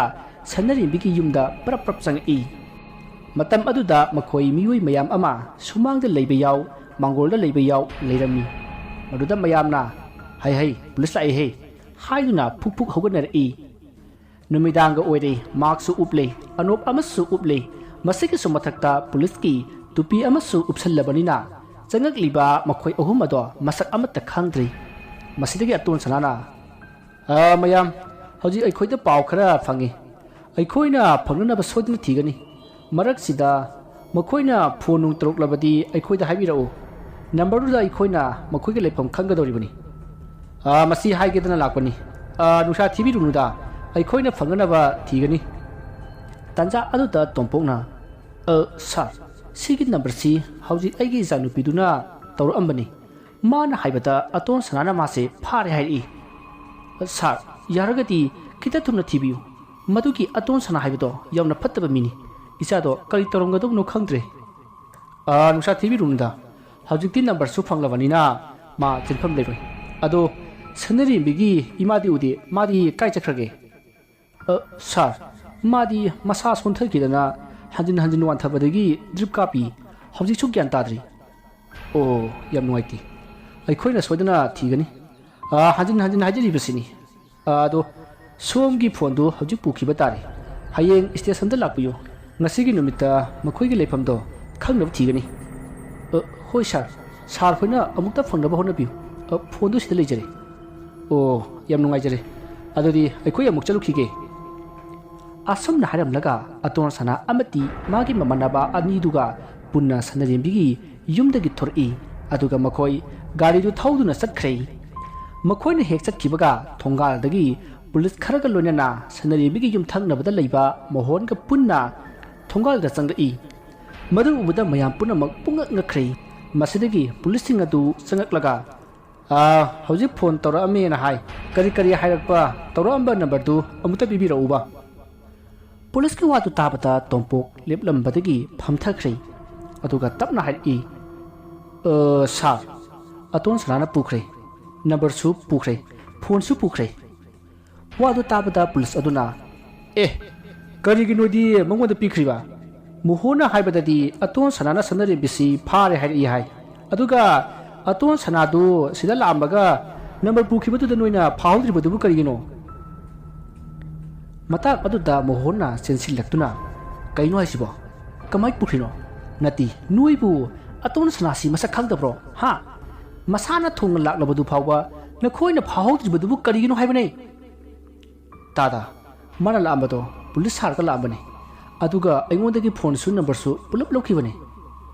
ꯄꯥꯎꯗꯨ ꯇꯥꯕꯗ ꯂꯥꯛꯂꯤꯕ ꯄꯨꯂꯤꯁ ꯑꯗꯨꯅ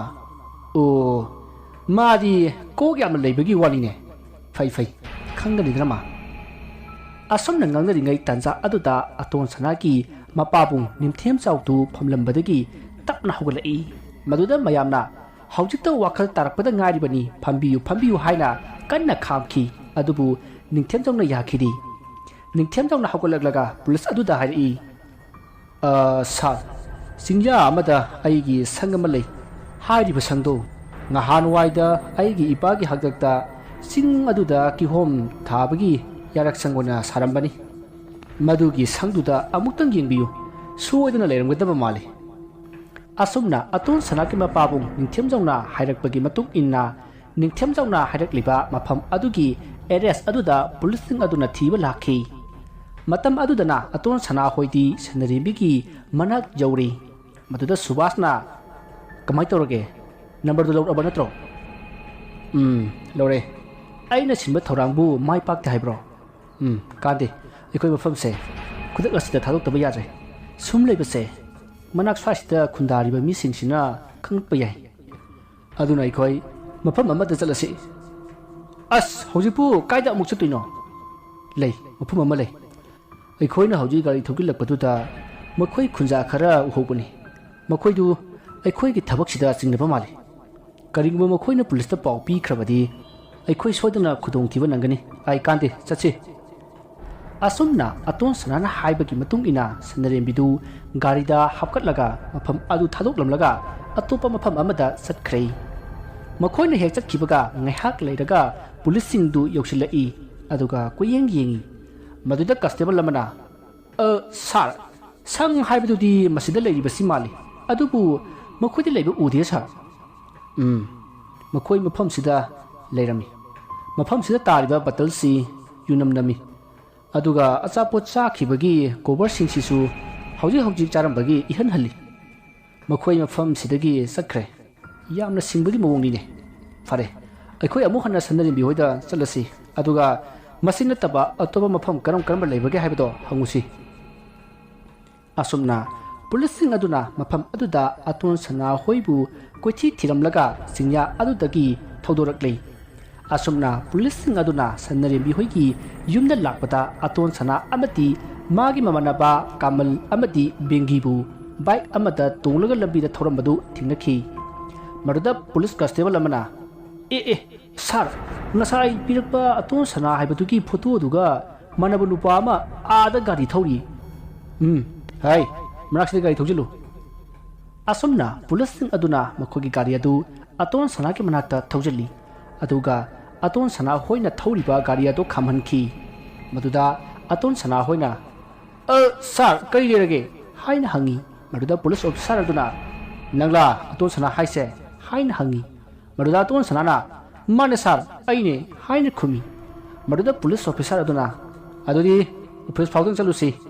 ꯍꯥꯏꯗꯨꯅ ꯑꯇꯣꯟ ꯁꯅꯥ ꯑꯃꯗꯤ ꯃꯥꯒꯤ ꯃꯃꯥꯟꯅꯕ ꯕꯦꯡꯒꯤ ꯑꯃꯗꯤ ꯀꯃꯜꯕꯨ ꯄꯨꯂꯤꯁꯁꯤꯡ ꯑꯗꯨꯅ ꯄꯨꯂꯤꯁ ꯏꯁꯇꯦꯁꯟꯗ ꯄꯨꯔꯛꯈꯤ ꯑꯗꯨꯒ ꯏꯍꯪ ꯄꯥꯎꯍꯪ ꯇꯧꯈꯤ ꯅꯈꯣꯏ ꯁꯅꯔꯦꯝꯕꯤ ꯍꯥꯏꯁꯤ ꯈꯪꯕ꯭ꯔꯥ ꯃꯗꯨꯗ ꯑꯇꯣꯟ ꯁꯅꯥꯅ ꯍꯣꯏ ꯁꯥꯔ ꯑꯩ ꯈꯪꯉꯤ ꯑꯩꯈꯣꯏ ꯈꯨꯜꯗꯒꯤꯅꯤ ꯑꯗꯨꯗꯤ ꯅꯈꯣꯏꯅ ꯃꯥꯁꯤ ꯐꯥꯔꯒ ꯀꯥꯏꯗ ꯍꯨꯟꯗꯣꯛꯑꯝꯃꯕ ꯑꯁꯦꯡꯕꯗ ꯍꯥꯏꯌꯨ ꯅꯠꯇ꯭ꯔꯕꯗꯤ ꯑꯐꯕ ꯑꯣꯏꯔꯣꯏ ꯀꯔꯤꯅꯣꯅꯦ ꯁꯥꯔ ꯅꯠꯇꯦꯅꯦ ꯁꯅꯔꯦꯝꯕꯤꯗꯤ ꯑꯩꯈꯣꯏꯅ ꯀꯔꯤꯒꯤ ꯐꯥꯗꯣꯏꯕ ꯑꯁꯦꯡꯕꯗꯣ ꯍꯥꯏꯌꯨꯅꯦ ꯁꯅꯔꯦꯝꯕꯤ ꯃꯁꯥꯅ ꯅꯈꯣꯏꯅ ꯐꯥꯏ ꯍꯥꯏꯕꯁꯦ ꯐꯣꯟꯗ ꯍꯥꯏꯔꯛꯂꯝꯂꯕꯅꯤ ꯍꯧꯖꯤꯛ ꯅꯈꯣꯏ ꯆꯦꯟꯐꯝ ꯂꯩꯔꯣꯏꯅꯦ ꯐꯔꯦꯅ ꯁꯥꯔ ꯁꯅꯔꯦꯝꯕꯤꯅ ꯍꯥꯏꯔꯛꯂꯤꯕꯗꯨ ꯀꯔꯝꯕ ꯐꯣꯟꯗꯅꯣ ꯀꯔꯝꯕ ꯅꯝꯕꯔꯗꯅꯣ ꯑꯗꯨꯒ ꯃꯥꯅ ꯍꯥꯏꯔꯛꯈꯤꯕ ꯈꯣꯟꯖꯦꯜꯗꯨꯅ ꯀꯔꯥꯏꯅꯣ ꯃꯗꯨꯒꯤ ꯆꯞ ꯆꯥꯕ ꯈꯨꯗꯝ ꯆꯥꯡꯗꯝꯗꯨ ꯑꯩꯈꯣꯏꯗ ꯎꯠꯄꯤꯔꯣꯅꯦ ꯀꯥꯟꯗꯦꯗ ꯁꯥꯔ ꯑꯩꯈꯣꯏꯕꯨ ꯃꯇꯝ ꯃꯥꯡꯍꯟꯕꯤꯒꯅꯨ ꯑꯩꯈꯣꯏꯗꯤꯕ ꯈꯔ ꯊꯛꯆ ꯆꯥꯖꯕꯒꯤ ꯋꯥꯅꯤ ꯑꯗꯨꯃꯥꯏꯅ ꯅꯨꯄꯤꯒ ꯐꯥꯒꯗꯕ ꯅꯠꯇꯦꯗ ꯑꯣ ꯅꯈꯣꯏꯁꯤ ꯅꯨꯄꯤꯒ ꯐꯥꯒꯗꯕ ꯅꯠꯇꯦ ꯍꯥꯏꯕ ꯑꯣ ꯍꯥꯏ ꯀꯅꯥ ꯀꯅꯥ ꯂꯩ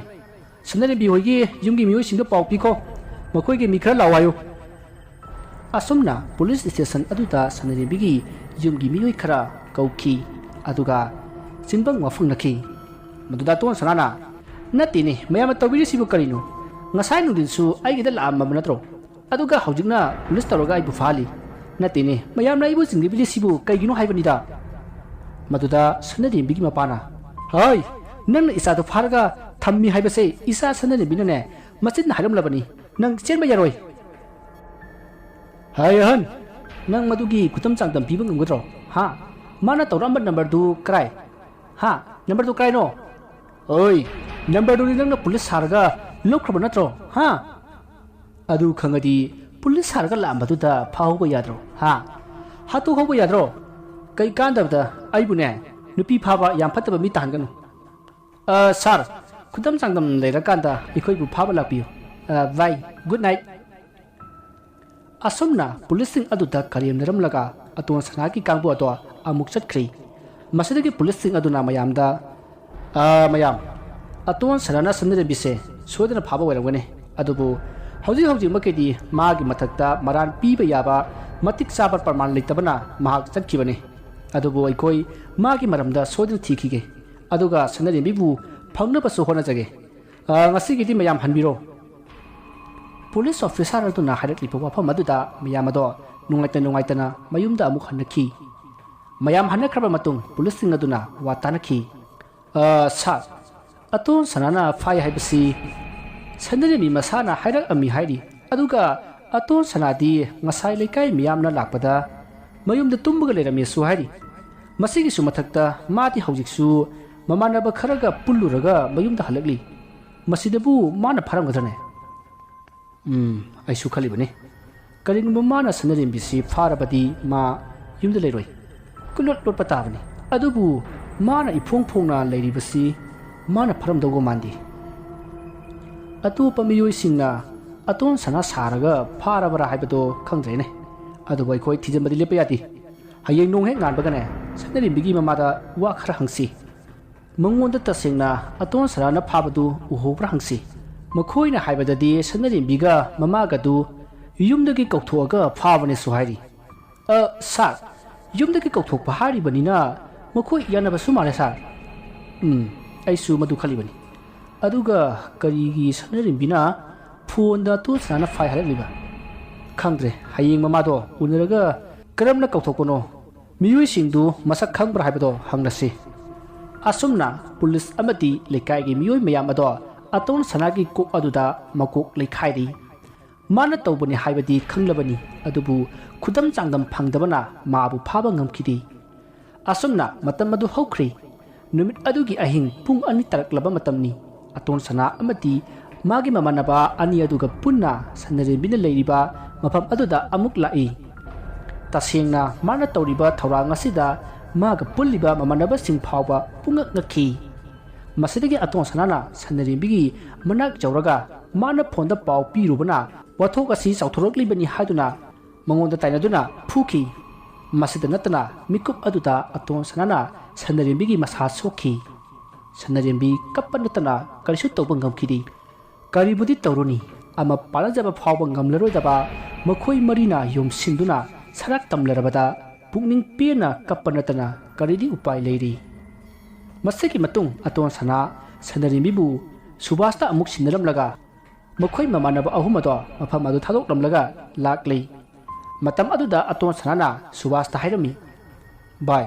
ꯅꯪꯁꯨ ꯉꯁꯤ ꯑꯌꯨꯛ ꯄꯨꯡ 3 ꯇꯥꯔꯛꯄꯗ ꯌꯨꯝꯗ ꯂꯩꯌꯨ ꯃꯗꯨꯒꯤ ꯀꯥꯟꯅꯕ ꯂꯥꯛꯀꯅꯤ ꯑꯗꯨꯒ ꯁꯅꯔꯦꯝꯕꯤꯅ ꯃꯐꯝꯁꯤꯗ ꯃꯈꯣꯡ ꯃꯈꯨꯠ ꯄꯨꯟꯁꯤꯜꯂꯒ ꯀꯥ ꯑꯁꯤꯗ ꯊꯣꯡ ꯂꯣꯟꯁꯤꯜꯂꯒ ꯊꯝꯂꯝꯂꯣ ꯑꯗꯨꯒ ꯑꯩꯈꯣꯏ ꯄꯨꯡ 4 ꯇꯥꯔꯛꯄꯗ ꯃꯐꯝꯁꯤꯗ ꯑꯃꯨꯛ ꯄꯨꯟꯁꯤ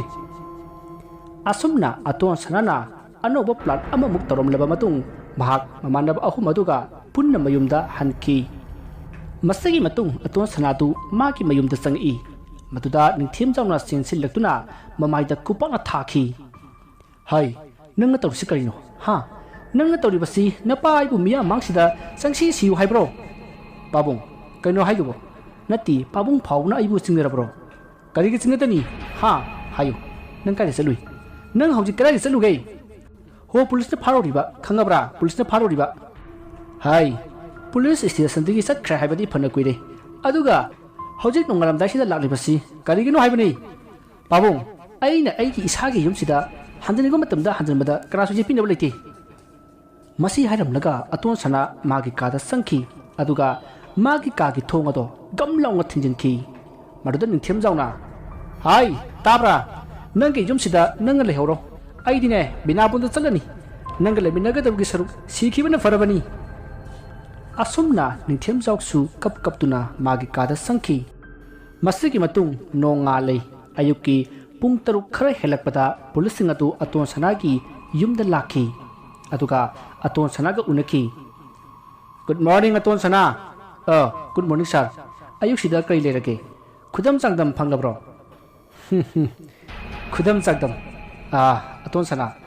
police ai khoida singa ba huran ba mihat ba misingse phanabagi khulai yamna leida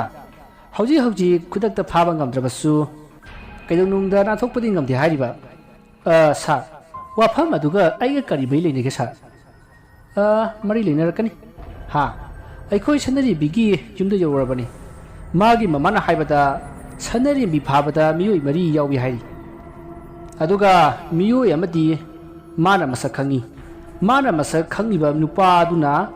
kokthuaga phabani hairi ado ngarang aikhona ubadadi nakhoi hum khaktani amadudi kaja thanamage haidi mana sangaga thamliba poto hauji aikhoida lefam tau maduna nangi afabu waigani sa nakhoi police singna khanba bakhal khudima chungani haibadi lagani da aigi imanaba kanano walibo ai khangdre o nang khangramrina takpa tare danga sanari bibu yumdagi mapa accident thokle haijin naraga kauthokliba subas ma kaya chakrage maga na khoiga dum puli na haibasi aikhoi khanglabani aduga ngarang aikhoina ubadadi maga punba udi madi kai chakrage noina mabu sanari mi sanghanduna thambuna tro kainune sargi wafam dubo nukti gi punbai manabasi nukti ga dum pungani haiba lebrane sarna yam thaja bidraga ai ungunda phone tawge mana kaida lege haiba to ai hange hai phone nati video call ne tawda bani khoi gi maksida hoida sar ai tawge asum na haraga subas to yam usitna video call tawki hana haina kibagi matungina subas tu magi kada hiptuna leirami maduda to sanana bai nangse kaida lege kaino bai isang amdana phamung di hipisiri ado police na nangse yengningi se yenguse asum na haraga police ta phone do piki maduda police na subas nang hauji pu kaida lege sir ai hauji aigi kada leiri sidi noi madom to payalo ai wakra haige hoi sir asumna police officer aduna haibadagi subas tu magi mamabu kochi thiki tanja adudadi somda atun sanati humang kangkhallaglabani maramdi karigumba subas ki mamana ngarang nungthildagi subas tu yumda leite hek kumlakpada irai laina adumak phakhragada adubu laibak phabana paidi payal lakidai sir ima du hotel da chakiba male leite asumna kumlakpada police officer aduna fare adudi thamage masi haiduna phone do kathatli aduga atun sanada yinglaga yai nang jai adudi amuk chalu khigine fani sir sab saba kudam sangam do pubiro asumna lauduna atun sanada lehowi maduda thungal thorokpada kastibal amana sir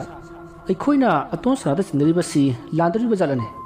aikhoina chinramba subasna sanari bibu sangbu oiramgani na khalubadu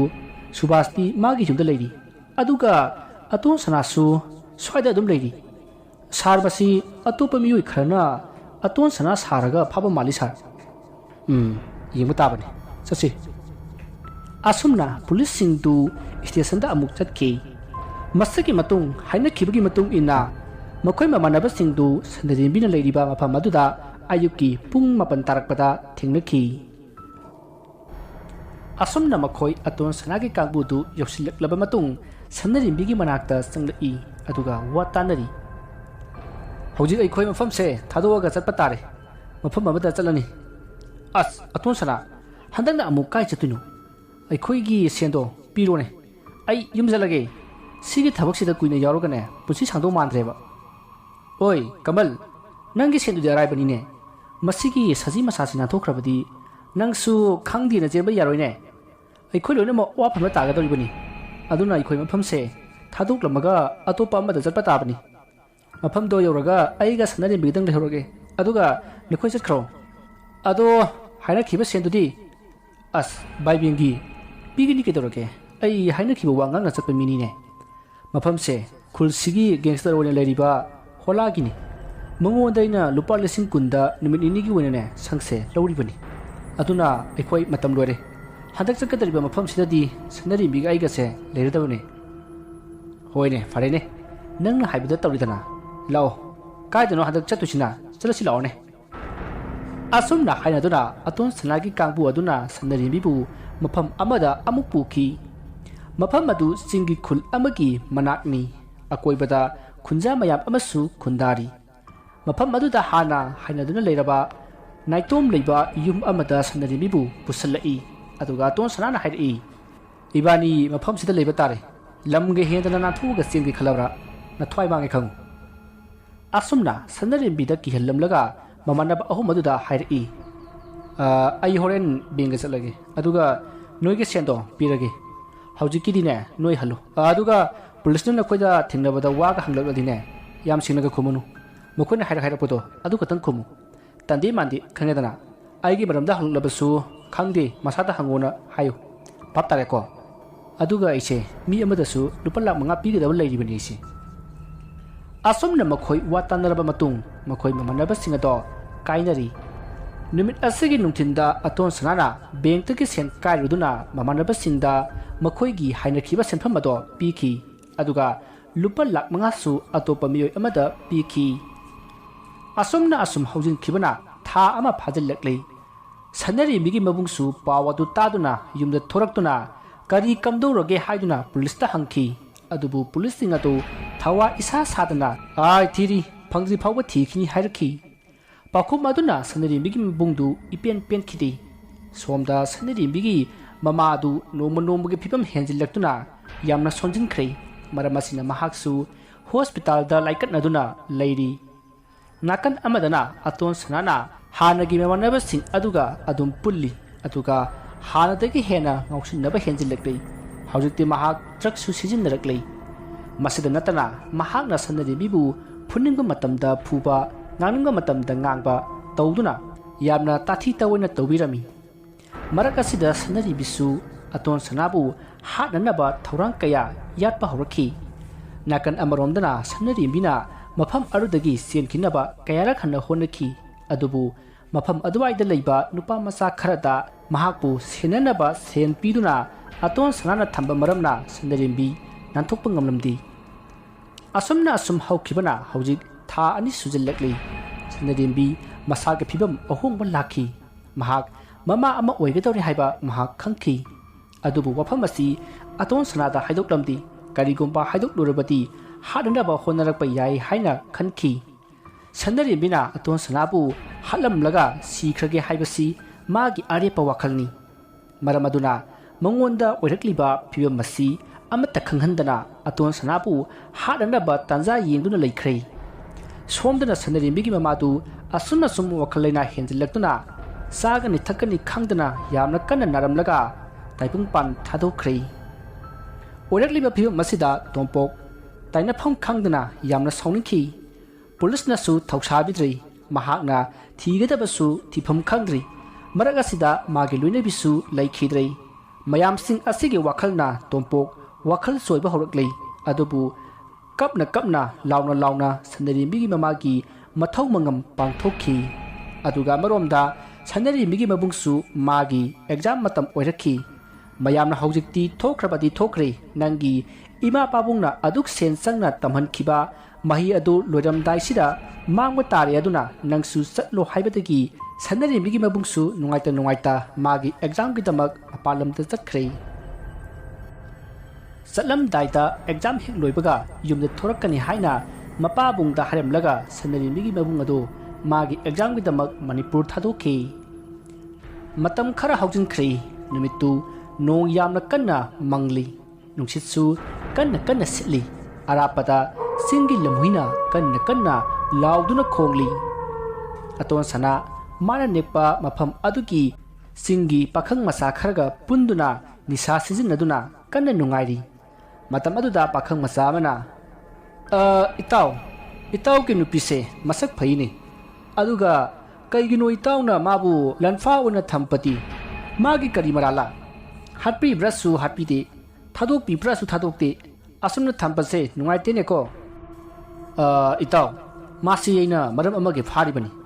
माकसे हातु उबदा वाथोकसे याम चावदोरिबनी अदुना अंगाउपी अमा ओइहल्लगेना थादोकजिबनी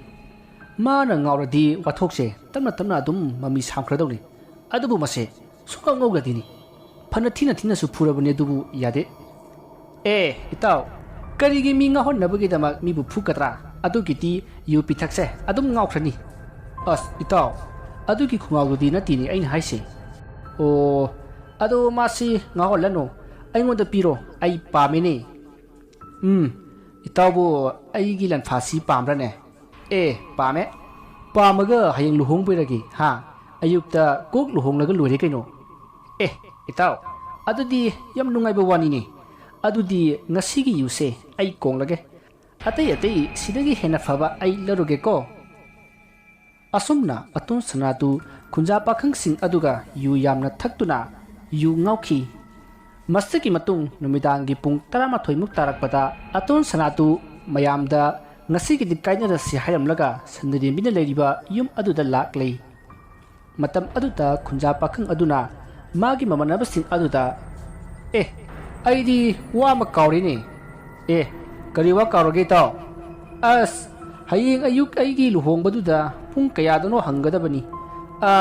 इताउ अखोई अतोन सनागी युमदा चतसे अदुगा हंगमिनरुसे असुमना हाइबदगी मखोई ममनबसिंगसु होई हाइदुना अतोन सना अमति सन्नरेमिना लेरिबा yum अदुदा lucky मतम अदुदना सोमदा अतोन सनातु असीबगुम नुंगाइना तुमदुना लेरी मतमसी नोंग थिली थिली ताबा होरकलबनी खाकपा लावसु कन्ना तौरी मम्मनसु खम थेंगलै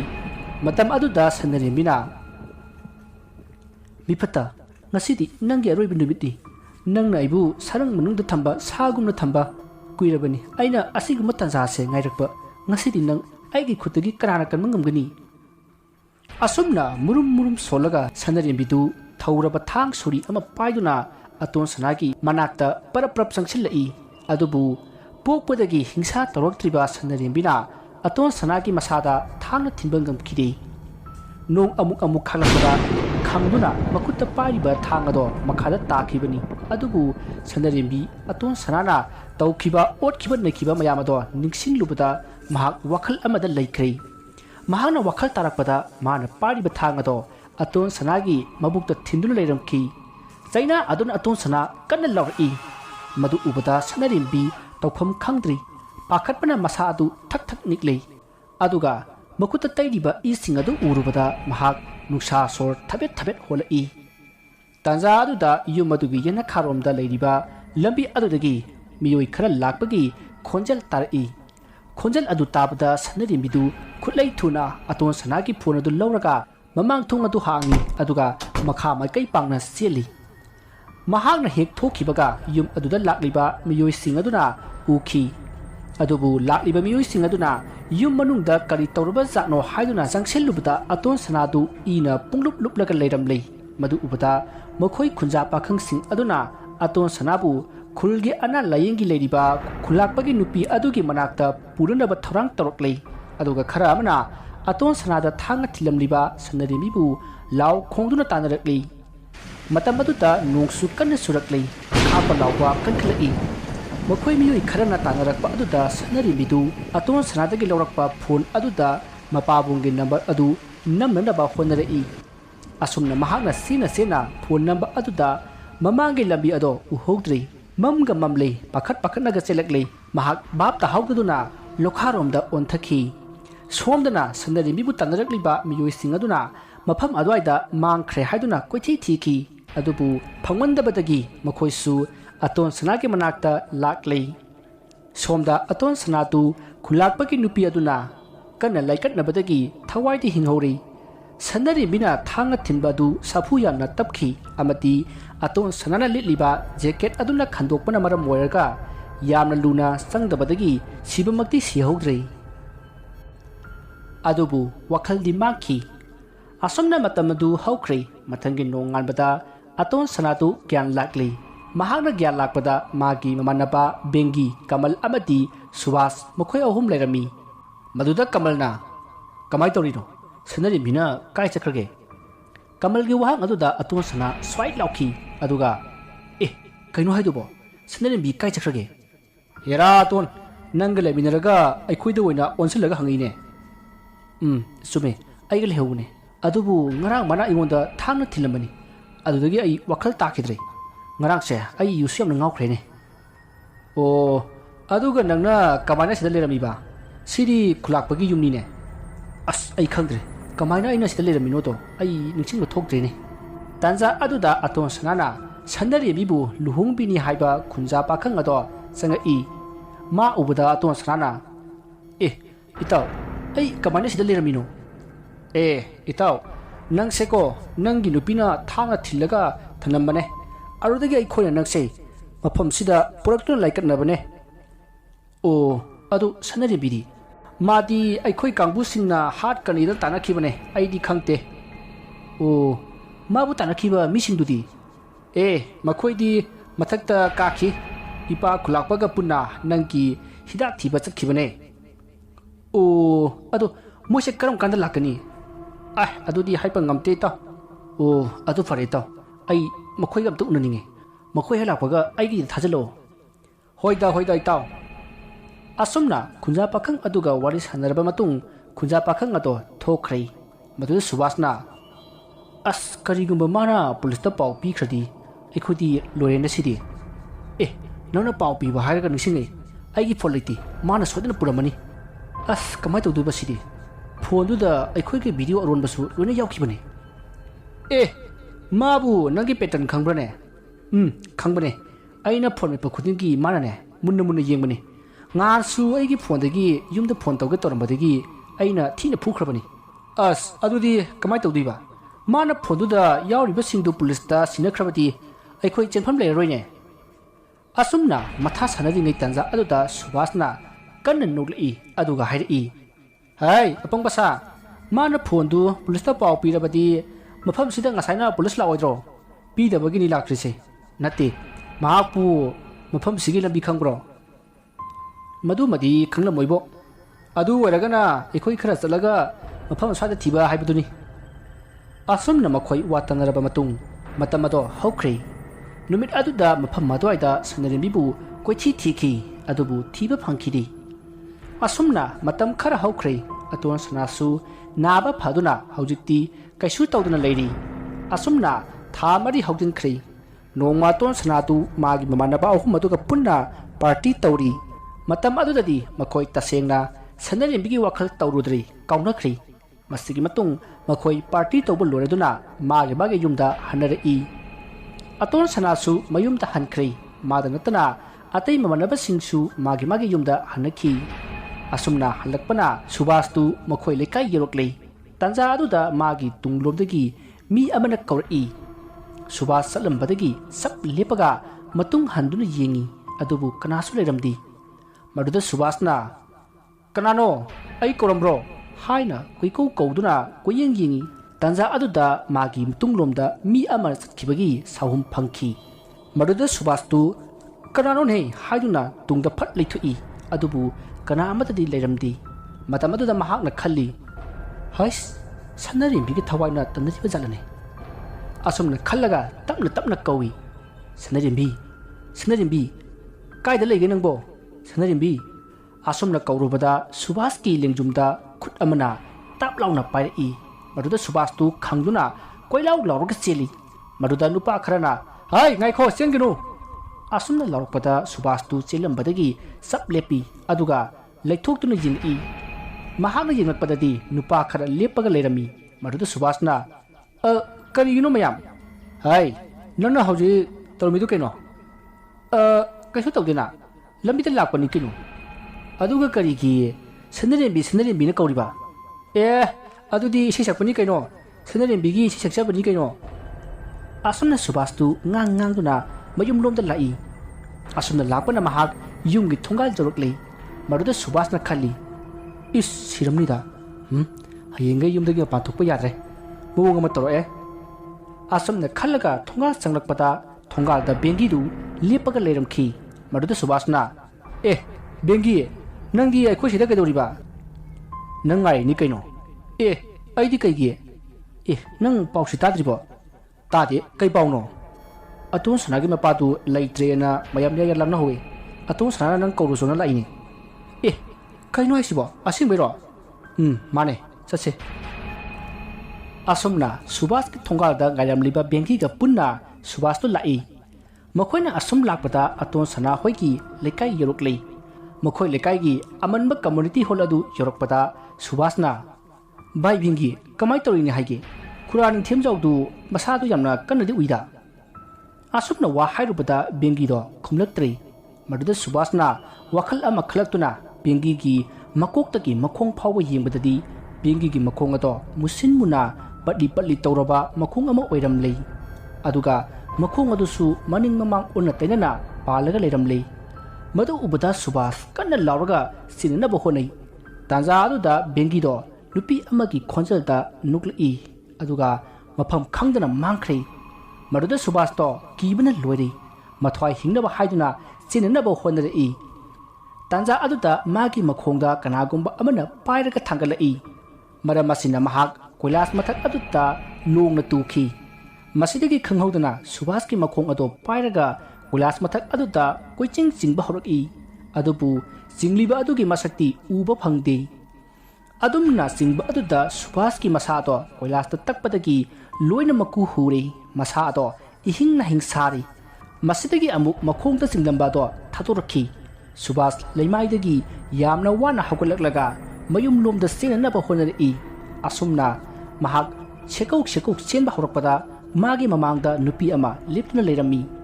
maduda Subhasna kanano haidani jinglobada sanarimbi do angang ama pamlaga leiramki madu ubada Subhasna sanarimbi ai lale ai pomta kallo ai yamna ware ai yamna lankreba masi punamakse atun sana taw habadagi tawkhiba ngaktane Subhas ki wadu tabada sanarimbi do nukmi tori aduga khanghaudana mana pamliba angang aduna khangjong chongchillaktuna Subhas ki makhauri metkhi maduda sanarimbi su changchillaktuna Subhas pu safu kan inbadagi Subhas koila mathak aduda longna takhi magi lukhamna koilas aduda jaibada mahak jamna narami aduga isu haitharakli maduda sanarimina Subhas ki makhut ani do paisingduna thamkhre matam aduda Subhas ki makhauri metliba angang aduna Subhas ki makhnauda magi makhut ado thinjilai aduga magi makhut aduna Subhas ki masa manungda otkhaira matam aduda Subhas mayadagi leptana haitharakle aduga mahak mamit mana laukthokhtuna awaba adu khangnamlaga punsi loikhi matam aduda sanarimbi du kanna noklaga mafam adudagi mangkhre masagi matung matam du haukhre mathangi nonganbada Subhasna sirambadu leikaigi miyamna thengnakhi Subhasna sirambada mayam thoina nungaitaba tawnakhidi sanarimbi thawaina hatpa oiramgani haiduna linbu ngangnakhi sanarimbi mawa mapau amata tadaba amati makhoina singnariba atona sana hoina laikai aduda ifong phung leiba aduda sanarimbibu atona sana hoiki kangbu aduna hatok piramgani haibasi laikai miyamna singnaba wafamni maramaduna atona sanaki lunatinaba mamanaba amana sirakpada sanarimbi thawaina hatpa oiramgani haiduna jingnakhi pawadu bengi kamal amati aton sanasu takhi pawdu tabada kamalga bengi gadi kibna loire maramasina मखोई युमदगी मपान थोक्लरोय हाइदुना खंदुना लेख्रै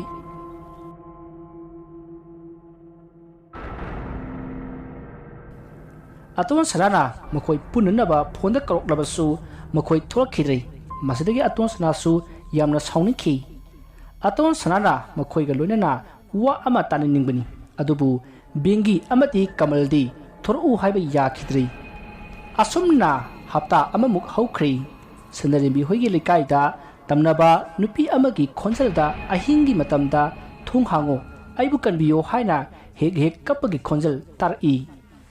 मरम असिना लेकाइ मियाम पुनमक नुंगदांगी मतमदा मपान इपान थोकपा ngमनद्रै नुमित अदुगी नुमिदांगनी बेंगीदु मागे कादा तुमदुना लेरी मतम अदुदा थोंनावदा Coke Coke Thillai खोंजल अदु ताबदा बेंगी ममित खंसिंग मसा अदु स्वाई लाउदुना हुमांग कांखलई मरुदा बेंगीना सनरिबी आइदी याउदी अतोन सनाना तौ हाइबदगी तौबने मा हाना हालुचो पुनमकसे माना हाइबदगी इल्लुबदगिनी मा हाना हालुचो असुमना बेंगीना कीना हाइरकपा अदुदा थोंना वांगवदगी भाई कयोन हाइदुबो आई कमलने आई नंग वामदा तानागेन लाइने ममंगा लाओ मसी हारमलगा ममांग थोंगलोमदा दुंगदुंग चटकी मरुदा बेंगीना इस नि हेक ताइदा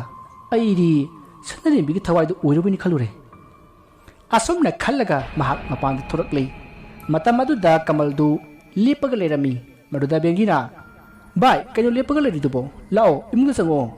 मरुदा कमलना भाई अदुगी मतम नत्रे लाओ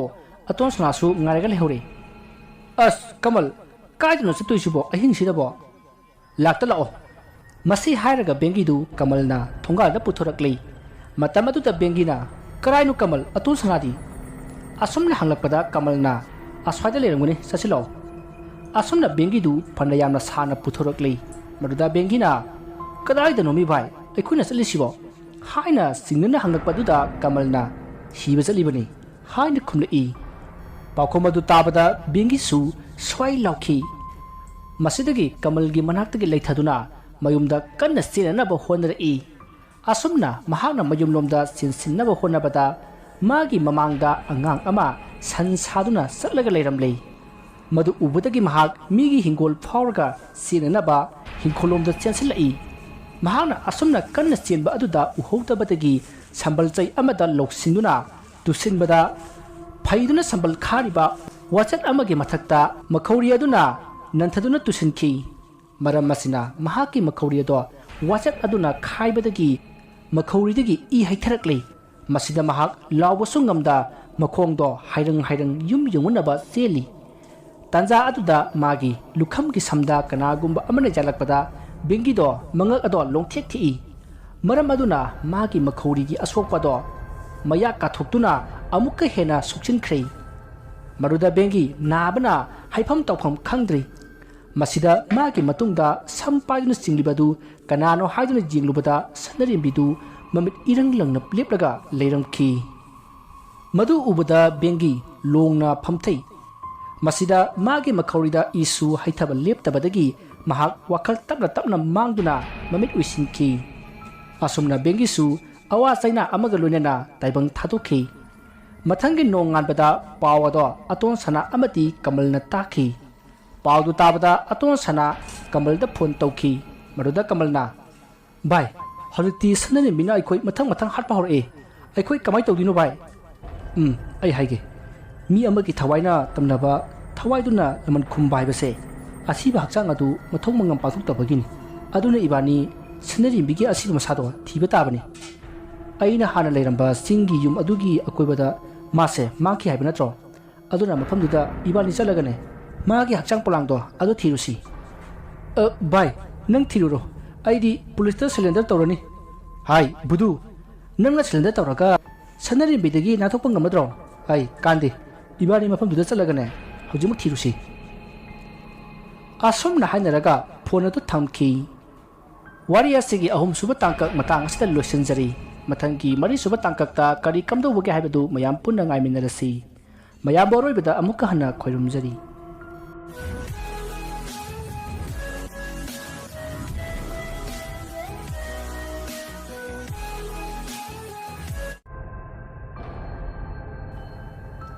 asumna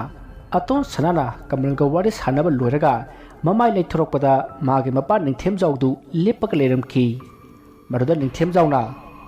hai sanari bikai chakre ha sanari bikai ya tharmage lekai asina lipuli phunga ribasi sumgadori bro as pawung sidiba hangkrapone mathana matha sabane asumna aton sanadu sausinarga mayumtaki paraprap thoki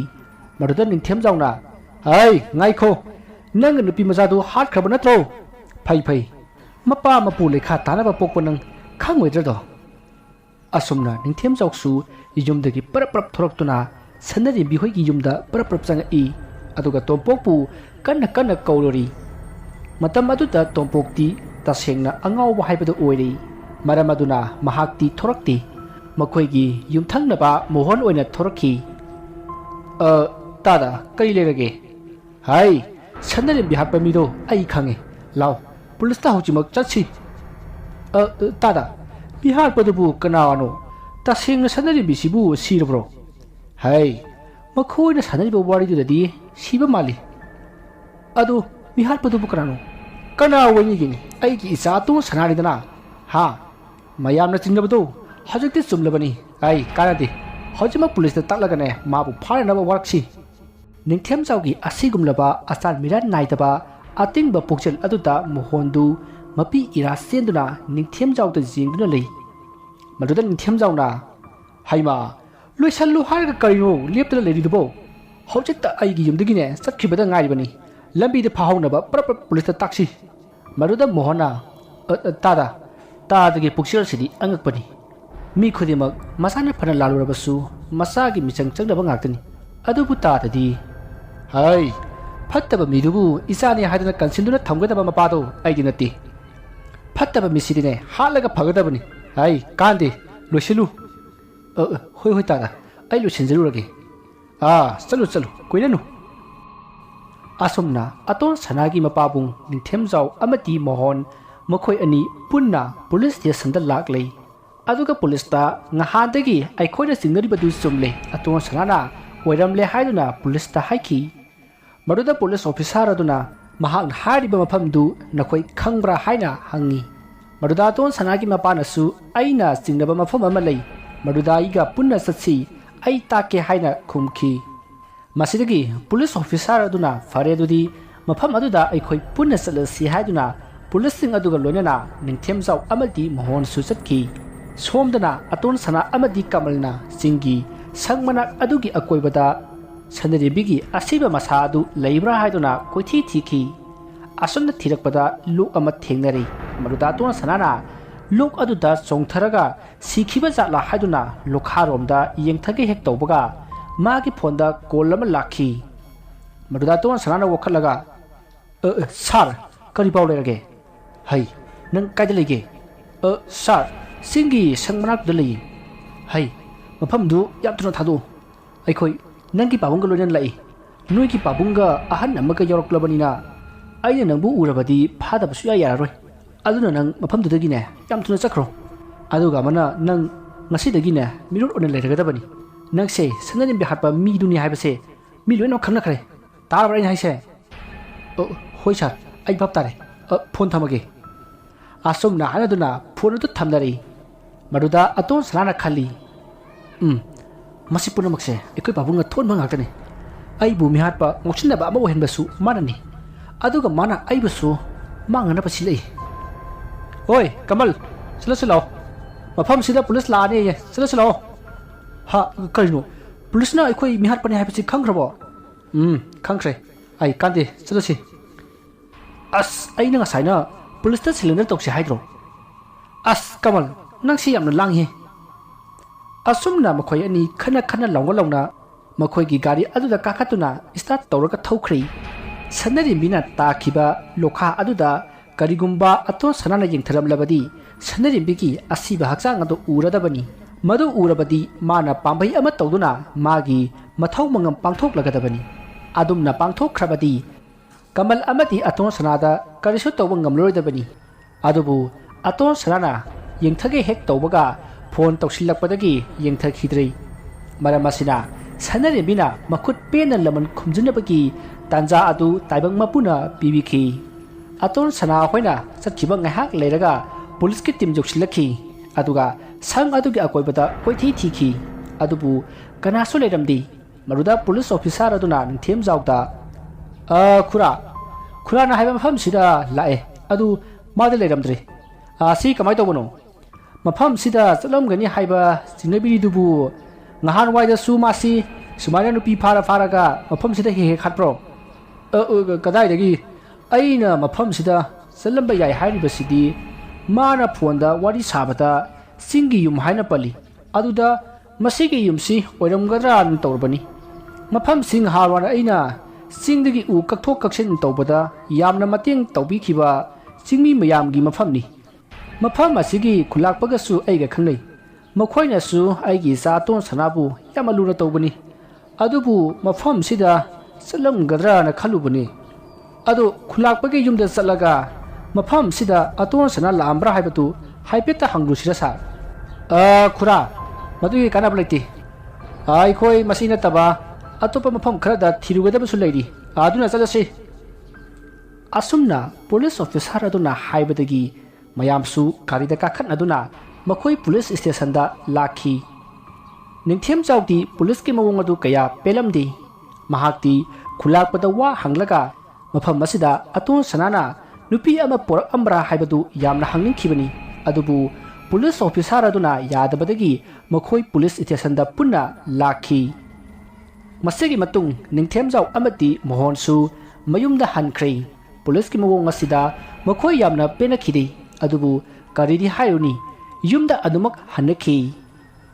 ꯑꯁꯨꯝꯅ ꯃꯇꯝ ꯑꯗꯨ ꯍꯧꯈ꯭ꯔꯦ ꯅꯨꯃꯤꯠ ꯑꯗꯨꯒꯤ ꯅꯨꯃꯤꯗꯥꯡꯗ ꯑꯇꯣꯟ ꯁꯅꯥ ꯑꯃꯗꯤ ꯀꯃꯜꯒꯤ ꯃꯃꯥꯟꯅꯕ ꯂꯤꯂꯥ ꯌꯥꯎꯕ ꯅꯨꯄꯥ ꯑꯗꯨꯒꯤ ꯌꯨꯝꯗ ꯂꯩꯔꯤ ꯀꯃꯜꯒꯤ ꯃꯃꯥꯟꯅꯕ ꯂꯤꯂꯥ ꯌꯥꯎꯕꯗꯨꯗꯤ ꯃꯥꯒꯤ ꯂꯤꯂꯥꯒꯤ ꯁꯣ ꯎꯠꯀꯗꯕ ꯂꯩ ꯍꯥꯏꯗꯨꯅ ꯃꯥꯗꯤ ꯌꯨꯝꯗ ꯂꯩꯇꯦ ꯃꯇꯝ ꯑꯗꯨꯗ ꯑꯇꯣꯟ ꯁꯅꯥ ꯑꯃꯗꯤ ꯀꯃꯜ ꯌꯨ ꯌꯥꯝꯅ ꯊꯛꯈꯤ ꯑꯗꯨꯒ ꯑꯇꯣꯟ ꯁꯅꯥꯅ ꯀꯃꯜꯗ ꯍꯥꯏꯔꯛꯏ ꯚꯥꯏ ꯉꯁꯤ ꯑꯩꯅ ꯋꯥꯔꯤꯕꯁꯦ ꯑꯩꯈꯣꯏ ꯄꯥꯕꯨꯡꯅꯅꯤ ꯑꯗꯨꯅ ꯃꯥꯁꯦ ꯉꯁꯤ ꯑꯩꯅ ꯍꯥꯠꯇꯣꯛꯑꯗꯕꯅꯤ ꯃꯥꯅ ꯑꯩꯕꯨ ꯃꯆꯥꯅꯤ ꯈꯟꯕ ꯉꯝꯗꯕ ꯄꯨꯂꯤꯁꯇ ꯇꯥꯊꯣꯛꯂꯒ ꯑꯩꯕꯨ ꯑꯋꯥꯐꯝꯗ ꯇꯥꯍꯟꯅꯕ ꯍꯣꯠꯅꯕ ꯌꯥꯝꯅ ꯐꯠꯇꯕ ꯅꯨꯄꯥꯅꯤ ꯑꯁ ꯌꯥꯔꯦ ꯀꯩꯗꯧꯔꯒꯦ ꯀꯩꯒꯤ ꯂꯥꯜꯂꯣꯏꯗ꯭ꯔꯤꯉꯩ ꯅꯣꯡꯁꯥꯒꯤ ꯂꯥꯜ ꯑꯃꯨꯛ ꯍꯧꯔꯛꯑꯅꯨ ꯑꯩꯁꯨꯅꯦ ꯅꯪꯒ ꯄꯨꯜꯂꯨꯕꯗꯒꯤ ꯍꯧꯖꯤꯛꯇꯤ ꯃꯤꯍꯥꯠꯄ ꯍꯥꯏꯕꯗꯣ ꯑꯣꯏꯔꯦꯗꯅ ꯈꯔ ꯊꯛ ꯈꯔ ꯆꯥ ꯂꯩꯀꯥꯏꯒꯤ ꯒꯨꯟꯗꯥ ꯑꯣꯏꯅ ꯂꯩꯖꯔꯝꯕ ꯑꯩ ꯄꯨꯟꯁꯤꯁꯦ ꯉꯁꯤꯗꯤ ꯐꯗꯥ ꯑꯣꯜꯂꯦꯕ ꯑꯥꯏ ꯅꯤꯄꯥ ꯅꯪ ꯑꯗꯨꯃꯥꯏꯅ ꯍꯥꯏꯅꯨꯗ ꯄꯨꯝꯅꯃꯛꯁꯤ ꯑꯩꯅ ꯂꯥꯟꯕ ꯇꯥꯍꯜꯂꯤꯅꯦ ꯐꯔꯦ ꯑꯗꯨꯗꯤ ꯅꯪꯁꯨ ꯅꯪꯒꯤ ꯊꯣꯛꯄ ꯑꯩꯁꯨ ꯑꯩꯒꯤ ꯊꯣꯛꯄ ꯃꯥꯅ ꯊꯣꯛꯄ ꯆꯠꯅꯕ ꯇꯥꯕꯅꯤ ꯑꯇꯣꯟ ꯁꯅꯥ ꯑꯗꯨꯅ ꯐꯔꯦ ꯑꯩꯗꯤ ꯄꯨꯂꯤꯁꯇ ꯁꯤꯂꯦꯟꯗꯔ ꯇꯧꯔꯅꯤ ꯅꯪ ꯇꯧꯗ꯭ꯔꯁꯨ ꯑꯁ ꯁꯤꯂꯦꯟꯗꯔ ꯅꯪꯅ ꯁꯤꯂꯦꯟꯗꯔꯗ ꯑꯁꯨꯛ ꯌꯥꯝꯅ ꯆꯣꯞꯄꯤꯁꯦ ꯀꯩꯒꯤꯅꯣ ꯑꯗꯨ ꯄꯥꯡꯗꯕ ꯃꯤ ꯃꯆꯥ ꯃꯥꯅꯦ ꯑꯩꯗꯤ ꯃꯤ ꯃꯆꯥꯅꯤ ꯑꯩꯗꯤ ꯆꯠꯂꯅꯤ ꯄꯨꯂꯤꯁꯇ ꯆꯪꯖꯔꯨꯔꯅꯤ ꯉꯥꯏꯈꯣ ꯀꯃꯜ ꯅꯪꯅ ꯆꯠꯇ꯭ꯔꯤꯉꯩ ꯑꯩꯒꯤ ꯊꯕꯛꯁꯦ ꯃꯇꯦꯡ ꯄꯥꯡꯂꯝꯃꯨ ꯀꯔꯤ ꯅꯪꯒꯤ ꯀꯔꯝꯕ ꯊꯕꯛ ꯑꯩꯒꯤ ꯏꯄꯥ ꯍꯥꯠꯄ ꯑꯩꯈꯣꯏꯅ ꯋꯥꯔꯤꯕꯁꯦ ꯃꯥꯅꯅꯤꯅꯦ ꯌꯥꯔꯦ ꯑꯇꯣꯟ ꯅꯪꯒꯤ ꯊꯕꯛꯇꯨꯗꯅꯦ ꯑꯩ ꯉꯁꯤꯗꯒꯤꯅꯦ ꯁꯨꯛꯌꯥꯎ ꯌꯥꯎꯔꯣꯏꯗꯕꯅꯤ ꯑꯩ ꯆꯠꯂꯦ ꯑꯁꯨꯝꯅ ꯑꯇꯣꯟ ꯁꯅꯥ ꯑꯃꯗꯤ ꯀꯃꯜ ꯌꯨꯒꯤ ꯅꯤꯁꯥꯗꯨꯅ ꯍꯥꯏꯅꯤ ꯍꯥꯏꯔꯣꯏ ꯈꯪꯗꯅ ꯄꯉꯥꯡꯗ ꯉꯥꯡꯅꯗꯨꯅ ꯈꯟꯅꯈꯤ ꯃꯁꯤꯗꯒꯤ ꯀꯃꯜꯁꯨ ꯄꯨꯂꯤꯁꯇ ꯆꯪꯖꯔꯅꯤ ꯍꯥꯏꯗꯨꯅ ꯄꯨꯂꯤꯁ ꯁ꯭ꯇꯦꯁꯟꯗ ꯂꯥꯛꯈꯤ ꯑꯇꯣꯟ ꯁꯅꯥꯁꯨ ꯃꯁꯤ ꯄꯨꯝꯅꯃꯛ ꯃꯄꯥꯅ ꯊꯣꯛꯍꯟꯕꯅꯤ ꯍꯥꯏꯗꯨꯅ ꯃꯥꯒꯤ ꯃꯄꯥ ꯅꯤꯡꯊꯦꯝꯖꯥꯎꯕꯨ ꯍꯥꯠꯅꯅꯕ ꯂꯥꯛꯂꯤ ꯃꯇꯝꯁꯤ ꯅꯨꯃꯤꯗꯥꯡꯒꯤ ꯄꯨꯡ 9 ꯇꯥꯔꯛꯂꯕꯅꯤ ꯀꯃꯜꯗꯨ ꯄꯨꯂꯤꯁ ꯁ꯭ꯇꯦꯁꯟ ꯇꯝꯅ ꯃꯈꯣꯡꯅ ꯍꯥꯏꯔꯪ ꯑꯁꯨꯝ ꯂꯥꯛꯂꯤꯉꯩ ꯃꯥꯒꯤ ꯃꯃꯥꯡꯗ ꯅꯨꯄꯤ ꯑꯃ ꯁꯝꯃꯒ ꯆꯠꯈꯤꯕꯗꯨ ꯍꯥꯏꯐꯦꯠ ꯎꯍꯧꯈꯤ ꯃꯗꯨꯗ ꯀꯃꯜꯅ ꯀꯩꯅꯣꯅꯦ ꯍꯧꯖꯤꯛꯀꯤꯗꯨꯗꯤ ꯑꯁꯤ ꯍꯥꯏꯗꯨꯅ ꯀꯣꯏꯌꯦꯡ ꯌꯦꯡꯉꯤ ꯑꯗꯨꯕꯨ ꯂꯝꯕꯤꯒꯤ ꯅꯥꯛ ꯌꯦꯠ ꯈꯨꯗꯤꯡꯃꯛꯇ ꯀꯅꯥꯁꯨ ꯂꯩꯕ ꯑꯃꯗꯤ ꯆꯠꯈꯤꯕ ꯎꯗꯦ ꯃꯗꯨꯗ ꯀꯃꯜꯅ ꯍꯦꯔꯥ ꯑꯩꯒꯤ ꯚꯥꯞꯅ ꯑꯣꯏꯔ ꯃꯥꯜꯂꯦ ꯑꯁꯨꯝꯅ ꯈꯟꯗꯨꯅ ꯃꯍꯥꯛ ꯅꯨꯡꯗꯥꯡ ꯑꯗꯨꯗ ꯑꯁꯨꯝ ꯆꯠꯂꯤ ꯃꯍꯥꯛꯅ ꯑꯁꯨꯝ ꯆꯠꯂꯤꯉꯩ ꯃꯥꯒꯤ ꯇꯨꯡꯂꯣꯝꯗꯒꯤ ꯅꯨꯄꯤ ꯑꯃꯅ ꯀꯧꯔꯛꯈꯤ ꯃꯗꯨꯗ ꯀꯃꯜꯗꯨ ꯁ꯭ꯋꯥꯏ ꯂꯥꯎꯈꯤ ꯃꯍꯥꯛꯅ ꯀꯤꯅ ꯃꯇꯨꯡ ꯑꯣꯟꯊꯣꯛꯇꯨꯅ ꯌꯦꯡꯂꯨꯕꯗ ꯅꯨꯄꯤ ꯑꯃ ꯑꯉꯥꯡ ꯄꯝꯂꯒ ꯂꯩꯔꯝꯃꯤ ꯅꯨꯄꯤ ꯑꯗꯨꯒꯤ ꯐꯤꯕꯝ ꯑꯗꯨ ꯀꯩꯁꯨ ꯑꯀꯤꯕ ꯂꯩꯇꯦ ꯏꯐ ꯐꯖꯅ ꯑꯗꯨꯝ ꯎꯈꯤ ꯃꯗꯨꯗ ꯀꯃꯜꯅ ꯑꯩ ꯀꯧꯕ꯭ꯔꯣ ꯀꯔꯤ ꯍꯥꯏꯅꯤꯡꯉꯤ ꯑꯩꯁꯦ ꯈꯨꯗꯣꯡꯊꯤꯕ ꯑꯃ ꯇꯥꯔꯕ ꯁꯣꯝꯅ ꯃꯇꯦꯡ ꯑꯃꯇ ꯄꯥꯡꯕꯤꯌꯨ ꯀꯔꯤ ꯃꯇꯦꯡꯅꯣꯅꯦ ꯑꯩꯒꯤ ꯂꯥꯛꯃꯤꯟꯅꯕ ꯑꯩꯒꯤ ꯅꯨꯄꯥꯗꯣ ꯒꯥꯔꯤ ꯑꯦꯛꯁꯤꯗꯦꯟ ꯇꯧꯕꯗꯒꯤ ꯂꯝꯕꯤꯗ ꯇꯨꯁꯤꯟꯗꯨꯅ ꯂꯩꯍꯧꯔꯦ ꯌꯥꯔꯒꯗꯤ ꯃꯇꯦꯡ ꯑꯝꯇ ꯇꯧꯕꯤꯌꯨ ꯑꯁꯨꯝꯅ ꯅꯨꯄꯤ ꯑꯗꯨꯅ ꯍꯥꯏꯕꯗꯒꯤ ꯀꯃꯜꯁꯨ ꯍꯣꯏ ꯍꯣꯏ ꯍꯥꯏꯗꯨꯅ ꯅꯨꯄꯤ ꯑꯗꯨꯒ ꯄꯨꯟꯅ ꯂꯥꯛꯂꯤ ꯃꯍꯥꯛꯅ ꯂꯥꯛꯂꯤꯕ ꯂꯝꯕꯤ ꯑꯗꯨꯗ ꯃꯤ ꯀꯅꯥꯁꯨ ꯊꯦꯡꯅꯈꯤꯗꯦ ꯃꯗꯨꯗ ꯀꯃꯜꯅ ꯏꯕꯦꯝꯃ ꯀꯗꯥꯏꯗꯅꯣꯅꯦ ꯑꯦꯛꯁꯤꯗꯦꯟ ꯊꯣꯛꯏ ꯍꯥꯏꯗꯨꯕꯣ ꯑꯁꯤ ꯍꯥꯏꯗꯨꯅ ꯍꯪꯉꯤ ꯃꯗꯨꯗ ꯅꯨꯄꯤ ꯑꯗꯨꯅ ꯌꯧꯗꯣꯔꯦ ꯍꯥꯏꯗꯨꯅ ꯑꯁꯨꯝ ꯄꯨꯔꯤ ꯃꯇꯝ ꯑꯗꯨꯗ ꯀꯃꯜꯅ ꯃꯥꯅ ꯆꯠꯂꯤꯕ ꯂꯝꯕꯤ ꯑꯁꯤ ꯀꯔꯝꯕ ꯂꯝꯕꯤꯅꯣ ꯍꯥꯏꯕꯗꯨ ꯇꯨꯡ ꯍꯟꯗꯨꯅ ꯌꯦꯡꯂꯨꯕꯗꯗꯤ ꯅꯥꯄꯤ ꯁꯤꯡꯅꯥꯡꯅ ꯌꯥꯝꯅ ꯍꯧꯕ ꯂꯝꯕꯤ ꯑꯃ ꯑꯣꯏꯔꯝꯈꯤ ꯃꯗꯨꯗ ꯃꯥꯅ ꯀꯩꯅꯣꯅ ꯇꯧꯔꯤꯁꯤꯕꯣ ꯍꯥꯏꯗꯨꯅ ꯃꯃꯥꯏ ꯑꯗꯨ ꯃꯃꯥꯡꯂꯣꯝꯗ ꯑꯃꯨꯛ ꯂꯩꯁꯤꯜꯂꯛꯄꯗꯗꯤ ꯅꯨꯄꯤ ꯑꯗꯣ ꯂꯩꯔꯝꯗ꯭ꯔꯤ ꯑꯗꯨꯒ ꯃꯍꯥꯛꯅ ꯆꯠꯂꯤꯕ ꯂꯝꯕꯤ ꯑꯁꯤ ꯂꯝꯕꯤꯒꯤ ꯃꯇꯥꯏꯗ ꯆꯦꯜꯂꯤꯕ ꯇꯨꯔꯦꯜ ꯑꯗꯨꯒꯤ ꯇꯣꯔꯕꯥꯟꯒꯤ ꯃꯣꯡꯁꯣꯡ ꯃꯔꯛꯇꯅꯤ ꯍꯥꯏꯕ ꯃꯍꯥꯛ ꯈꯪꯂꯛꯂꯤ ꯃꯁꯤꯗꯒꯤ ꯃꯍꯥꯛ ꯀꯤꯔꯛ ꯑꯗꯨꯅ ꯇꯨꯔꯦꯜꯂꯣꯝꯗ ꯄꯔꯞ ꯄꯔꯞ ꯀꯥꯈꯠꯂꯛꯅꯅꯕ ꯍꯣꯠꯅꯔꯛꯏ ꯇꯥꯟꯖꯥ ꯑꯗꯨꯗ ꯃꯥꯒꯤ ꯃꯈꯣꯡꯗ ꯀꯅꯥꯒꯨꯝꯕ ꯑꯃꯅ ꯌꯥꯜꯂꯛꯈꯤ ꯃꯗꯨꯗ ꯀꯃꯜꯅ ꯌꯦꯡꯂꯨꯕꯗ ꯁꯔꯨ ꯁꯔꯥꯡꯒꯨꯝꯅ ꯏꯀꯪ ꯀꯪꯁꯤꯜꯂꯕ ꯃꯨꯁꯤꯟ ꯃꯨꯕ ꯀꯅꯥꯒꯨꯝꯕ ꯑꯃꯒꯤ ꯈꯨꯠ ꯑꯃꯅ ꯃꯥꯒꯤ ꯃꯈꯣꯡ ꯑꯗꯨꯗ ꯄꯥꯏꯗꯨꯅ ꯂꯩꯔꯝꯈꯤ ꯃꯗꯨ ꯎꯕꯗ ꯀꯃꯜꯅ ꯀꯟꯅ ꯂꯥꯎꯔꯒ ꯆꯦꯟꯕꯗ ꯎꯞꯁꯤꯟꯗꯨꯅ ꯇꯨꯁꯤꯜꯂꯤ ꯑꯗꯨꯒ ꯃꯥꯅ ꯃꯥꯒꯤ ꯃꯈꯣꯡ ꯑꯗ ꯄꯥꯏꯔꯛꯂꯤꯕ ꯃꯈꯨꯠ ꯑꯗꯨ ꯀꯅꯥꯒꯤ ꯃꯈꯨꯠꯅꯣ ꯍꯥꯏꯗꯨꯅ ꯌꯦꯡꯂꯨꯕꯗ ꯁꯅꯔꯦꯕꯤꯗꯨ ꯋꯥꯡꯗ꯭ꯔꯤꯡ ꯋꯥꯡꯅ ꯂꯦꯞꯄꯒ ꯃꯥꯒꯤ ꯃꯈꯨꯠ ꯑꯗꯨ ꯏꯁꯥꯡ ꯁꯥꯡꯅ ꯇꯤꯡꯊꯣꯛꯂꯒ ꯂꯩꯔꯝꯈꯤ ꯃꯗꯨ ꯎꯔꯨꯕꯗ ꯀꯃꯜ ꯀꯤꯃꯟꯈꯤꯕꯅ ꯀꯔꯣꯝ ꯆꯦꯟꯒꯅꯤ ꯍꯥꯏꯕ ꯃꯍꯥꯛ ꯈꯪꯗ꯭ꯔꯤ ꯃꯁꯥ ꯑꯗꯨ ꯊꯛ ꯊꯛ ꯅꯤꯛꯂꯕꯅꯤꯅ ꯍꯧꯒꯠꯂꯒ ꯆꯦꯟꯕꯁꯨ ꯉꯝꯗ꯭ꯔꯤ ꯑꯃꯨꯛ ꯍꯧꯒꯠꯂꯁꯨ ꯑꯃꯨꯛ ꯍꯦꯛꯇ ꯇꯨꯁꯤꯜꯂꯤ ꯑꯗꯨꯕꯨ ꯃꯍꯥꯛ ꯎꯆꯤꯟ ꯅꯥꯆꯤꯟ ꯇꯣꯔꯕꯥꯟ ꯃꯊꯛ ꯐꯥꯎꯕꯗꯤ ꯌꯧꯔꯤ ꯃꯁꯤꯗꯒꯤ ꯃꯍꯥꯛꯅ ꯑꯃꯨꯛ ꯍꯟꯗꯨꯅ ꯂꯤꯂꯥ ꯌꯥꯎꯕ ꯃꯥꯒꯤ ꯃꯃꯥꯟꯅꯕ ꯑꯗꯨꯒꯤ ꯌꯨꯝꯂꯣꯝꯗ ꯀꯟꯅ ꯆꯦꯜꯂꯛꯏ ꯇꯥꯟꯖꯥ ꯑꯗꯨꯗ ꯂꯤꯂꯥ ꯌꯥꯎꯕ ꯃꯥꯒꯤ ꯃꯃꯥꯟꯅꯕ ꯑꯗꯣ ꯊꯣꯡꯒꯥꯜꯗ ꯂꯦꯞꯂꯒ ꯂꯩꯔꯝꯈꯤ ꯃꯗꯨ ꯎꯕꯗ ꯀꯃꯜꯅ ꯀꯧꯗꯨꯅ ꯆꯦꯟꯁꯤꯜꯂꯤ ꯑꯁꯣꯝꯅ ꯃꯍꯥꯛꯅ ꯂꯤꯂꯥ ꯌꯥꯎꯕ ꯃꯃꯥꯟꯅꯕ ꯑꯗꯨꯒꯤ ꯃꯅꯥꯛ ꯍꯦꯛ ꯌꯧꯔꯛꯄꯗ ꯂꯤꯂꯥ ꯌꯥꯎꯕ ꯃꯥꯒꯤ ꯃꯃꯥꯟꯅꯕ ꯑꯗꯣ ꯃꯃꯥꯏ ꯂꯩꯊꯣꯔꯛꯈꯤ ꯃꯍꯥꯛꯅ ꯃꯃꯥꯏ ꯂꯩꯊꯣꯔꯛꯄꯗꯗꯤ ꯃꯃꯥꯏ ꯑꯗꯣ ꯏꯃꯨ ꯃꯨꯅ ꯈꯥꯝꯇꯦꯛꯂꯤ ꯃꯃꯤꯠ ꯑꯗꯨꯁꯨ ꯏꯔꯥꯎ ꯂꯥꯎꯅ ꯍꯣꯗ꯭ꯔꯣꯡ ꯍꯣꯔꯤ ꯃꯌꯥ ꯑꯗꯨꯁꯨ ꯎꯟꯁꯥ ꯑꯃꯠꯇ ꯌꯥꯎꯗ꯭ꯔꯤ ꯃꯈ꯭ꯌꯥꯠ ꯐꯥꯎꯕ ꯁꯦꯒꯥꯏꯔꯝꯃꯤ ꯐꯤꯕꯝ ꯑꯗꯨ ꯎꯕꯗ ꯀꯃꯜ ꯀꯟꯅ ꯂꯥꯎꯔꯒ ꯅꯥꯀꯟ ꯑꯃꯗ ꯑꯃꯨꯛ ꯆꯦꯟꯅꯅꯕ ꯍꯣꯠꯅꯔꯛꯏ ꯑꯁꯨꯝꯅ ꯃꯍꯥꯛꯅ ꯃꯃꯥꯏ ꯑꯗꯨ ꯈꯪꯂꯩ ꯂꯩꯊꯣꯔꯛꯄꯗ ꯁꯅꯔꯦꯝꯕꯤꯗꯨ ꯑꯉꯥꯡ ꯑꯃ ꯄꯝꯂꯒ ꯂꯦꯞꯂꯒ ꯂꯩꯔꯝꯈꯤ ꯃꯗꯨꯗ ꯀꯃꯜꯅ ꯁꯅꯔꯦꯝꯕꯤꯗ ꯑꯩ ꯂꯥꯜꯂꯦ ꯑꯩꯕꯨ ꯉꯥꯛꯄꯤꯌꯨ ꯑꯩ ꯌꯥꯝ ꯋꯥꯔꯦ ꯅꯪ ꯑꯩꯕꯨ ꯑꯃꯨꯛꯇ ꯉꯥꯛꯄꯤꯌꯨ ꯑꯁꯨꯝꯅ ꯃꯈꯨꯠ ꯂꯣꯟꯅꯗꯨꯅ ꯍꯟꯖꯤꯟ ꯍꯟꯖꯤꯟ ꯍꯥꯏꯖꯕꯗ ꯁꯅꯔꯦꯝꯕꯤꯗꯨ ꯃꯐꯝ ꯑꯗꯨꯃꯛꯇꯗ ꯃꯥꯡꯈ꯭ꯔꯦ ꯑꯗꯨꯝꯅ ꯁꯅꯔꯦꯝꯕꯤꯅ ꯃꯥꯡꯈꯤꯕ ꯑꯗꯨꯗ ꯀꯃꯜꯗꯨ ꯍꯔꯥꯎꯖꯈꯤ ꯑꯗꯨꯕꯨ ꯊꯪꯅꯕ ꯃꯤꯀꯨꯞꯇ ꯀꯃꯜꯒꯤ ꯁꯌꯦꯡꯗ ꯈꯨꯠ ꯑꯅꯤꯅ ꯇꯨꯡꯂꯣꯝꯗꯒꯤ ꯄꯥꯏꯔꯛꯏ ꯑꯗꯨꯒ ꯇꯨꯡꯂꯣꯝꯗ ꯈꯪꯆꯤꯡ ꯆꯤꯡꯈꯤ ꯃꯗꯨꯗ ꯀꯃꯜꯗꯨ ꯂꯝꯕꯤꯒꯤ ꯀꯣꯏꯂꯥꯁ ꯃꯊꯛ ꯑꯗꯨꯗ ꯂꯣꯡꯅ ꯇꯥꯈꯤ ꯃꯍꯥꯛꯅ ꯂꯣꯡꯅ ꯇꯥꯕꯗ ꯂꯨꯈꯝꯗ ꯁꯥꯐꯨ ꯀꯟꯅ ꯌꯩꯕꯗꯒꯤ ꯂꯨꯈꯝꯒꯤ ꯁꯔꯨꯛꯇꯨ ꯀꯥꯏꯔꯤ ꯃꯔꯝ ꯑꯁꯤꯅ ꯏꯅ ꯂꯦꯞꯇꯅ ꯍꯩꯊꯔꯛꯂꯤ ꯆꯩꯅꯥ ꯑꯗꯨꯅ ꯀꯃꯜ ꯃꯀꯣꯛ ꯑꯗꯣ ꯀꯟꯅ ꯄꯥꯏꯁꯤꯟꯗꯨꯅ ꯀꯟꯅ ꯂꯥꯎꯔꯤ ꯃꯇꯝ ꯑꯗꯨꯗ ꯃꯍꯥꯛꯅ ꯃꯥꯒꯤ ꯃꯇꯦꯡ ꯄꯥꯡꯕꯤꯅꯕ ꯃꯥꯒꯤ ꯑꯀꯣꯏꯕꯗ ꯀꯅꯥ ꯀꯅꯥ ꯂꯩꯕꯒꯦ ꯍꯥꯏꯗꯨꯅ ꯌꯦꯡꯂꯛꯄ ꯃꯇꯝꯗꯗꯤ ꯃꯥꯒꯤ ꯃꯅꯥꯛꯇ ꯁꯅꯔꯦꯝꯕꯤꯗꯨ ꯂꯦꯞꯄꯒ ꯂꯩꯔꯝꯈꯤ ꯃꯇꯝ ꯑꯗꯨꯗ ꯁꯅꯔꯦꯝꯕꯤꯅ ꯀꯃꯜꯒꯤ ꯃꯃꯥꯏ ꯑꯗꯨꯗ ꯁꯥꯐꯨ ꯀꯟꯅ ꯀꯥꯎꯔꯛꯏ ꯑꯗꯨꯒ ꯀꯃꯜꯕꯨ ꯃꯈꯦꯠ ꯁꯦꯒꯥꯏꯗꯨꯅ ꯍꯥꯠꯇꯣꯛꯂꯝꯂꯒ ꯃꯥꯡꯈ꯭ꯔꯦ ꯀꯃꯜ ꯂꯝꯕꯤ ꯃꯌꯥꯏ ꯑꯗꯨꯗ ꯏꯅ ꯄꯨꯡꯂꯨꯞ ꯂꯨꯞꯂꯒ ꯇꯥꯗꯨꯅ ꯂꯩꯍꯧꯈꯤ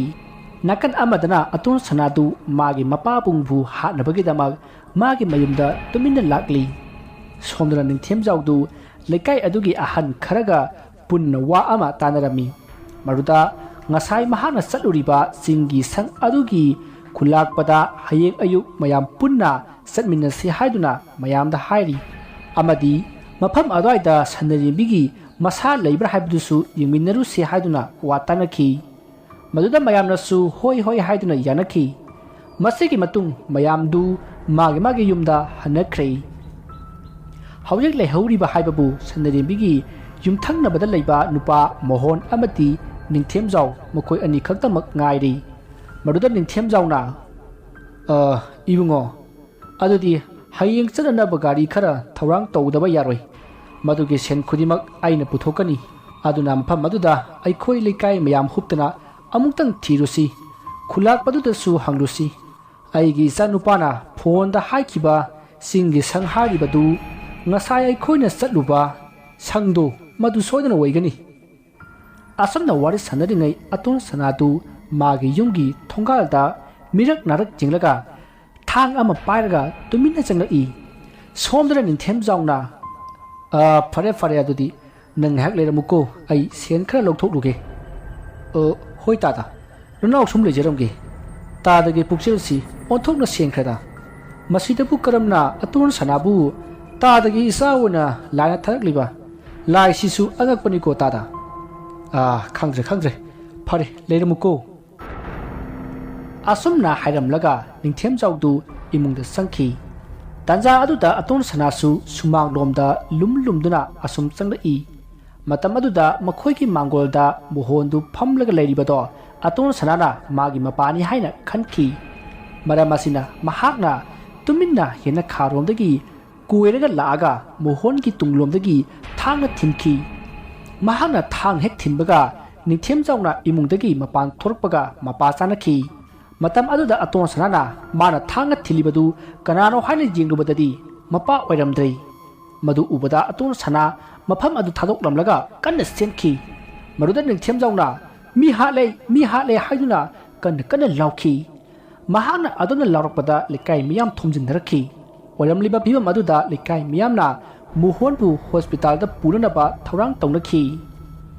somdana aton sanatu pakhat gari du yangna thorakpada magi hek mamangda nupi ama khanglep lepsilakhi maduda tu sanana gari adu khanglei leithokpada lambi mataida khamduna leiriba lular amada safu kanna thomjinbadagi mahak yamna thina sokhi maramasina mahak leimaida taduna leiri matam aduda magi manakta kanagumba ama lakpagi sawum phangki maduda tu sanana magi mateng pangbinaba haiki adubu lakliba aduna aton sanaki tiklaba phrak tariba makhong ato tapna phadi leithatpagum leithatlai aduna torok aduda aton sanadu khangba ngamduna kanna lauki mahakna asumna laurubada magi makhanawda khut ama thinjilai masidagi subasta tawkiba adugumna masa manungda goro otpa horai adumna torokpata aton sanadu wabana loiri mukhong leikhairakpagi sainani makhanawda khut thinjilaklaga hotkhairapagi awabani mahak gyan mange tarakli mafam adusu ina pungtaw tawri tanja aduda aton sanagi nakanda taduna leiriba gari adu masa matomta light ado aton sanaromda kapsilai matam aduda ure sanari bimna masam mana ifa pharaga angangba machugi phi amana yomlaba angang ama pamduna lepaga leiribado ukhi madu ubada aton sanatu hingleroi haiba khangli tanja aduda mana tharukliba bike ado masa mathanta wangna thangkalai aduga longna taduna leiriba aton sanaki mathapak tamna thadarai matam aduda aton sana mayadagi mayam ama haithaduna taibang thadokhi matam aduda sanari bina kanna noklaga haujikti ama khakta ngairi aigi ningba thunggadaba ama khakta ngairi asumna kanna noklamlaga mafam adudagi mangki sanari bina sikhibagi maramasida senariba aton sana kamal bengi amadi subas makhoi marini adubu haujikti makhoi marimak suri adubu sanari binadi ama khakta ngaire haiduna laurammaga mangkiba asida wari tabiri besingna kana weramgadaba manbibagi wari asida ngahandagi panjariba police officer asi mandra karigumba malagadi summi madu achumbani mamang thakta aton sanana mamanaba singda haikibadu ningsingbiu ai hojik miu yamada lupa lak manga pigidaba leiri masida mahakna hariba lak manga asi police officer aduda pinabani asumna aton sanana police officer aduda lupa lak manga pibana maram oiraga sanari migi misi asigi matangda thijinbagi thabak lepkhibani police officer aduna aton sanana ni khanglabasu mahakpu phakhidi matik saba khudam changdam leiti haiduna adum thadokhi mamangda police officer aduga aton sanaga muknaba yengthinaba malibadu makhoi anina tawge yauna tawba makhoi anina sanaba lila oiramli mayamda ut chaiba oiramli aton sanana singi sangmanakta leiringai police laklagani haiduna paw pirakhiba dusu police officer aduna oiramli aton sanagi thabak asida police officer amana yaurambasida mayam kari phawibagi mayamna mamang thakta khanbi khiba पुलिसकी थीजिन हुमजिनबगी थबक असी यामना पेनखिदबा अदु पुलिसना थीरोय यावना थीदबनी पुलिसना हाइतबगी नत्ते हाइबसी मयामना खंबिरमलगनी फरे अदुदी सेन चाबा मीगी पुलसिबु कन्नबगीदमक मतेंग पानबगीदमक लैरिबा पुलिसना सेन खरगीदमक सन्नरेंबीबु अवा फमदगी कन्बीदबगीदमक सन्नरेंबीना करी चैराक पीबगे हाइबदु खंगनबगीदमक वारी मखा ताजरी सन्नरेंबीना नोकलगा मांगख्रबा मतुंग असोमदना अतोन सनाना थांगा थिलमलबा Mohan hospital दा पुदुना लाइकनखी अदुबु मतम साना हॉस्पिटल दा यहोबना सिबमक्ति सिहौद्रै थौदोक असी अतोन सनाना तौरिबनी हाइदुना निंथेम जाउना मयामदा हाइखी नुमित्तुमा हौख्रै मथंगी नोंगानबदा निंथेम जाउ अमदी लेकाइगी मियुई खरग लोइनना चिंगी संग अदुगी मनाक्ता सननबा सेम सारई तंजा अदुदा नुपामा निंथेम जाउगी थोंगालदगी गाड़ी थौजिल्लकलगा खुरा अतोन सनादु लंबी accident थोकपदगी सीरगा लेहौरे मयामना योमसन लहौरी अमुगा चसे ngaiko ai phone tauge asomna ningthem jauna kanano amata phone tauki ningthem jauna tawriba mawong aduda lairiba miyam adu ingak ngakna yingnei masa sire haibada karisu nasungdana mi amada phone tawduna leiba aduda mayam ngaknakhi maduda ningthem jauna hello ibungo nangbu pawse tarabro pabung ai paw tajari ai lakna tawri फरे फरे लाओ अदुगा आइना हलकपदा मागी मथौ मंगम लोसिलमु आई नखोइगी सिंगी इबोक लुही होइदे सकदौरिबनी पाबुं अबोक लुही होइदि केदोबनो आई मरम लैबदुना बु चलिबनी थमेको असोमना phone दु थमनरगा मयामदा सलसी हाइखी Maroda मयामना S अतुन सनागी मथौ मंगमसी कराना तौनी आइखुना सथु अबदी मी लेरोई असोमना मयामना हाइबदुदा निंथेम जाउना फरे अदुदी मयाम लैबी होरो आई इथंता हाना चलगा कुलाकपदु उनरगे अदुगा माना करी हाइरपनो हाइबदु आई मयामदा अमुक तमलरगे असोमना हाइरमलगा निंथेम जाउ सिंगी संग अदुदा सतखी मफम अदु यौरगा निंथेम जाउना मफम अदुगी अकोइबा अदु कुमना यंगसेली अदुगा महाकना कुलाकपगे युम तमना लाकले महाक लाकपो उबदा खुलाकपना यामना हरामना तरामना तौखी अदुगा महाक लाकपगी मरम हंखी मरुदन निंथेम जाउना मागी मसानुपा अतोन सनादु मफम मसिदा लाअम्ब्रा हाइना हंखी मरुदा खुलाकपना लाअमी मागी नुपिगा खनाबदगी थांगसु थिनखी हाइदुना थोकिबा थौदोकसिंगी वारी लोइना लिरखी अदुगा मखाताना हाइरई थौदोक अदुदगी खुल असिदा नुपी अदुगी थवाइना तमनदुना लेरे अदुना नुपी अदुगी असीबा हक्सांग अदु कराइदा लेबनो हाइबा कोइथी थीखी अदुबु ngasi phawba phangdi haiduna kulakpa duna liri khulgi maibina haibada asiba masadu magi mathong mangam pangthok labati tamnariba asi phagani hai haiduna ningthem jawda kulakpa duna wari sakhi marudan ningthem jawna adudi karigi hakchang polang aduna leiriba mapham adu maibina karigi khangdribano haina hangki maruda kulakpa duna aikhoigi maibi asina yengbada nupi adugi maming khangdabana मागे हक्चांग पोलांग अदु थीबा फंगदबनी हाइना खुलाकपना हाइरखी मरुदा निंथेम जाउना नुपी अदुगी ममिंगदु सनरेबी कौपनी हाइना हाइखी मसिदगी खुलाकपना फरे अदुदी होरेन अहिंग माइबिना लेवा सोलगा मागे हक्चांग पोलांग अदु थीरसी हादुना खुलाकपगी युमदा लेखी सोमदना अतोन सनागी मथौ मंगम पांगथोकली नुमित अदुगी नुमिदांगनी अतोन सनाना लाख मंगा पीखिबा सेन चाबा police officer अदु मागे कादा से सांखरा येंगली मतम अदुदा कनागुंबा अमा सुमांगदा वांगंगनबगी खोंजल तारई मरुदा पुलिस ऑफिसर अदुना कनानोने सुमांगदा ngरंग लांगसिबो असुमना खंदुना मपानदा थोरकली असुमना महागना थोरकपदा मखोइगी युमगी थोंगालदा कनागुंबा अमा करीनो पोट अमा पुरगा सेन खिबगी मवुंग अमा उहोखी मरुदा पुलिस ऑफिसर अदुना हुरानो ओरबोय निंगदुना कन्ना तानरई मतमसिदा असोमदना खुलाकपा अमति निंथेमजाउ यावना खुलगी मियोय कयागा लोइनना लाई खोइरमबगी थौरम पांगथोखी मरुदा खुलगी माइबी अदुना ꯌꯥꯝꯅ ꯆꯥꯎꯕ ꯂꯪ ꯃꯀꯣꯜ ꯑꯃ ꯄꯨꯊꯣꯔꯛꯏ ꯑꯗꯨꯒ ꯂꯪ ꯑꯗꯨꯒꯤ ꯃꯆꯤꯟꯗ ꯋꯥꯏꯈꯨꯒꯤ ꯆꯦꯒꯞ ꯑꯗꯨ ꯃꯥꯟꯕ ꯁꯔꯨꯅ ꯁꯦꯝꯕ ꯄꯣꯠꯁꯛ ꯑꯃ ꯀꯤꯁꯟꯈꯤ ꯑꯗꯨꯒ ꯂꯩꯋꯥ ꯈꯔ ꯁꯣꯜꯂꯒ ꯂꯥꯛꯇꯅ ꯂꯪꯈꯤ ꯃꯁꯤꯗꯒꯤ ꯃꯥꯏꯕꯤ ꯑꯗꯨꯅ ꯍꯧꯖꯤꯛꯇꯤ ꯌꯨꯝꯗ ꯆꯪꯅꯔꯁꯤ ꯍꯌꯦꯡ ꯅꯣꯡ ꯉꯥꯟꯗ꯭ꯔꯤꯕ ꯐꯥꯎꯕ ꯀꯅꯥ ꯑꯃꯠꯇ ꯃꯄꯥꯟ ꯊꯣꯛꯄ ꯌꯥꯔꯣꯏ ꯍꯥꯏꯅ ꯈꯪꯍꯜꯂꯝꯂꯕ ꯃꯇꯨꯡ ꯃꯌꯥꯝ ꯑꯗꯨ ꯃꯥꯒꯤ ꯌꯨꯝꯗ ꯆꯪꯍꯟꯈꯤ ꯁꯣꯝꯗꯅ ꯄꯨꯂꯤꯁ ꯑꯣꯐꯤꯁꯥꯔ ꯑꯗꯨꯅ ꯇꯥꯟꯅꯔꯛꯂꯤꯕ ꯃꯤꯑꯣꯏ ꯑꯗꯨ ꯆꯞ ꯂꯦꯞꯈ꯭ꯔꯦ ꯃꯗꯨꯗ ꯄꯨꯂꯤꯁ ꯑꯗꯨꯅ ꯍꯩ ꯀꯅꯥꯅꯣ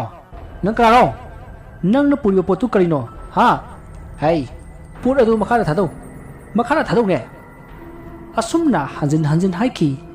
ꯃꯇꯝ ꯑꯗꯨꯗ ꯃꯃꯥꯡꯗ ꯂꯦꯞꯂꯤꯕ ꯑꯗꯨꯅ ꯃꯥꯒꯤ ꯃꯈꯨꯠꯅ ꯄꯥꯏꯔꯤꯕ ꯃꯌꯣꯝ ꯑꯗꯣ ꯃꯈꯥꯗ ꯇꯝ ꯂꯥꯎꯅ ꯍꯦꯛ ꯊꯥꯗꯕꯒ ꯑꯉꯥꯡ ꯑꯃ ꯈꯪꯍꯧꯗꯅ ꯐꯜ ꯂꯥꯎꯅ ꯆꯣꯡꯊꯣꯔꯛꯂꯒ ꯄꯨꯂꯤꯁ ꯑꯣꯐꯤꯁꯥꯔ ꯑꯗꯨꯒꯤ ꯃꯅꯥꯛ ꯇꯝꯅ ꯌꯥꯡꯅ ꯆꯦꯟꯁꯤꯜꯂꯛꯏ ꯑꯗꯨꯒ ꯄꯨꯂꯤꯁ ꯑꯗꯨꯒꯤ ꯃꯈꯣꯡꯗꯒꯤ ꯖꯔ ꯀꯥꯈꯠꯂꯛꯂꯒ ꯃꯈꯧꯔꯤ ꯑꯗꯨꯗ ꯁꯥꯐꯨ ꯀꯟꯅ ꯃꯦꯠꯈꯤ ꯃꯁꯤꯗꯒꯤ ꯄꯨꯂꯤꯁ ꯑꯣꯐꯤꯁꯥꯔ ꯑꯗꯨ ꯂꯩꯃꯥꯏꯗ ꯂꯣꯡꯅ ꯇꯨꯈꯤ ꯃꯇꯝ ꯑꯗꯨꯗ ꯄꯨꯂꯤꯁ ꯑꯣꯐꯤꯁꯥꯔ ꯑꯗꯨꯒꯤ ꯃꯥꯒꯤ ꯃꯃꯥꯡꯗ ꯂꯦꯞꯂꯝꯕ ꯑꯗꯨ ꯇꯞꯅ ꯆꯪꯁꯤꯜꯂꯛꯏ ꯑꯗꯨꯅ ꯆꯪꯁꯤꯜꯂꯛꯄꯗꯗꯤ ꯄꯨꯂꯤꯁ ꯑꯗꯨꯅ ꯁꯟꯅꯔꯦꯝꯕꯤꯒꯤ ꯃꯁꯛ ꯑꯗꯣ ꯎꯕ ꯐꯪꯈꯤ ꯄꯨꯂꯤꯁ ꯑꯗꯨꯅ ꯃꯈꯣꯡ ꯃꯈꯨꯠ ꯐ꯭ꯔꯪ ꯀꯥꯎꯕꯗꯨ ꯎꯔꯒ ꯁꯟꯅꯔꯦꯝꯕꯤꯅ ꯀꯟꯅ ꯅꯣꯛꯂꯤ ꯇꯥꯟꯖꯥ ꯑꯗꯨꯗ ꯉꯁꯥꯏꯗꯒꯤ ꯈꯧꯔꯤ ꯃꯦꯠꯂꯤꯕ ꯑꯉꯥꯡ ꯑꯗꯨꯅ ꯑꯃꯨꯕ ꯃꯩꯈꯨ ꯑꯃ ꯑꯣꯜꯂꯒ ꯄꯨꯂꯤꯁ ꯑꯣꯐꯤꯁꯥꯔ ꯑꯗꯨꯒꯤ ꯃꯌꯥꯝ ꯃꯅꯨꯡꯗ ꯆꯪꯈ꯭ꯔꯦ ꯃꯇꯝ ꯑꯗꯨꯗ ꯄꯨꯂꯤꯁ ꯅꯨꯄꯥ ꯑꯗꯣ ꯃꯁꯥ ꯑꯗꯨ ꯊꯛ ꯅꯤꯛꯂꯤ ꯑꯗꯨꯒ ꯃꯃꯤꯠꯇꯒꯤ ꯏꯁꯨ ꯑꯣꯔꯣ ꯍꯩꯊꯔꯛꯂꯤ ꯃꯁꯤꯗꯒꯤ ꯃꯃꯥꯏ ꯃꯃꯤꯠ ꯃꯨꯁꯤꯜꯂꯛꯂꯒ ꯈꯞ ꯆꯣꯡꯂꯝꯂꯒ ꯇꯨꯃꯤꯟꯅ ꯂꯩꯈꯤ ꯑꯁꯨꯝꯅ ꯄꯨꯂꯤꯁ ꯑꯣꯐꯤꯁꯥꯔ ꯑꯗꯨꯕꯨꯁꯨ ꯃꯐꯝ ꯑꯗꯨꯗ ꯇꯥꯏꯕꯪ ꯊꯥꯗꯣꯛꯈꯤ ꯃꯁꯤꯗꯒꯤ ꯁꯟꯅꯔꯦꯝꯕꯤꯗꯨ ꯀꯟꯅ ꯅꯣꯛꯂꯒ ꯃꯐꯝ ꯑꯗꯨꯗꯒꯤ ꯃꯥꯡꯈꯤ ꯑꯁꯨꯝꯅ ꯃꯇꯝꯗꯨ ꯍꯧꯈ꯭ꯔꯦ ꯃꯊꯪꯒꯤ ꯅꯣꯡ ꯉꯥꯟꯕꯗ ꯈꯨꯜꯂꯥꯛꯄꯅ ꯂꯨꯆꯤꯡꯗꯨꯅ ꯈꯨꯟꯖꯥ ꯃꯌꯥꯝ ꯄꯨꯝꯅꯃꯛ ꯑꯃꯥꯏꯕꯤ ꯑꯗꯨꯒꯤ ꯃꯅꯥꯛꯇ ꯂꯥꯛꯂꯤ ꯃꯔꯛꯁꯤꯗ ꯅꯤꯡꯊꯦꯝꯖꯥꯎꯁꯨ ꯌꯥꯎꯔꯤ ꯃꯁꯤꯗꯒꯤ ꯑꯃꯥꯏꯕꯤ ꯑꯗꯨꯅ ꯃꯥꯅ ꯉꯔꯥꯡ ꯂꯪꯈꯤꯕ ꯂꯪ ꯑꯗꯨꯒꯤ ꯃꯆꯤꯟ ꯊꯤꯁꯤ ꯍꯥꯏꯕꯗꯒꯤ ꯃꯌꯥꯝ ꯍꯧꯗꯨꯅ ꯂꯪ ꯑꯗꯨꯅ ꯆꯠꯂꯤꯕ ꯃꯥꯏꯀꯩ ꯑꯗꯨꯗ ꯑꯁꯨꯝ ꯂꯥꯛꯇꯨꯅ ꯂꯪ ꯑꯗꯨꯒꯤ ꯃꯆꯤꯟ ꯊꯤꯔꯛꯏ ꯑꯁꯨꯝ ꯊꯤꯔꯛꯄꯗ ꯂꯪ ꯑꯗꯨꯅ ꯂꯣꯈꯥꯔꯣꯝꯗ ꯀꯨꯝꯊꯈꯤꯕꯗꯒꯤ ꯃꯌꯥꯝꯁꯨ ꯂꯣꯈꯥ ꯑꯗꯨꯗ ꯀꯨꯝꯊꯔꯛꯏ ꯑꯁꯨꯝꯅ ꯀꯨꯝꯊꯔꯛꯄꯗꯗꯤ ꯁꯟꯅꯔꯦꯝꯕꯤꯒꯤ ꯑꯁꯤꯕ ꯍꯛꯆꯥꯡ ꯄꯣꯂꯥꯡ ꯑꯗꯣ ꯇꯥꯗꯨꯅ ꯂꯩꯔꯝꯈꯤ ꯃꯗꯨ ꯎꯕꯗ ꯅꯤꯡꯊꯦꯝꯖꯥꯎ ꯌꯥꯝꯅ ꯀꯞꯈꯤ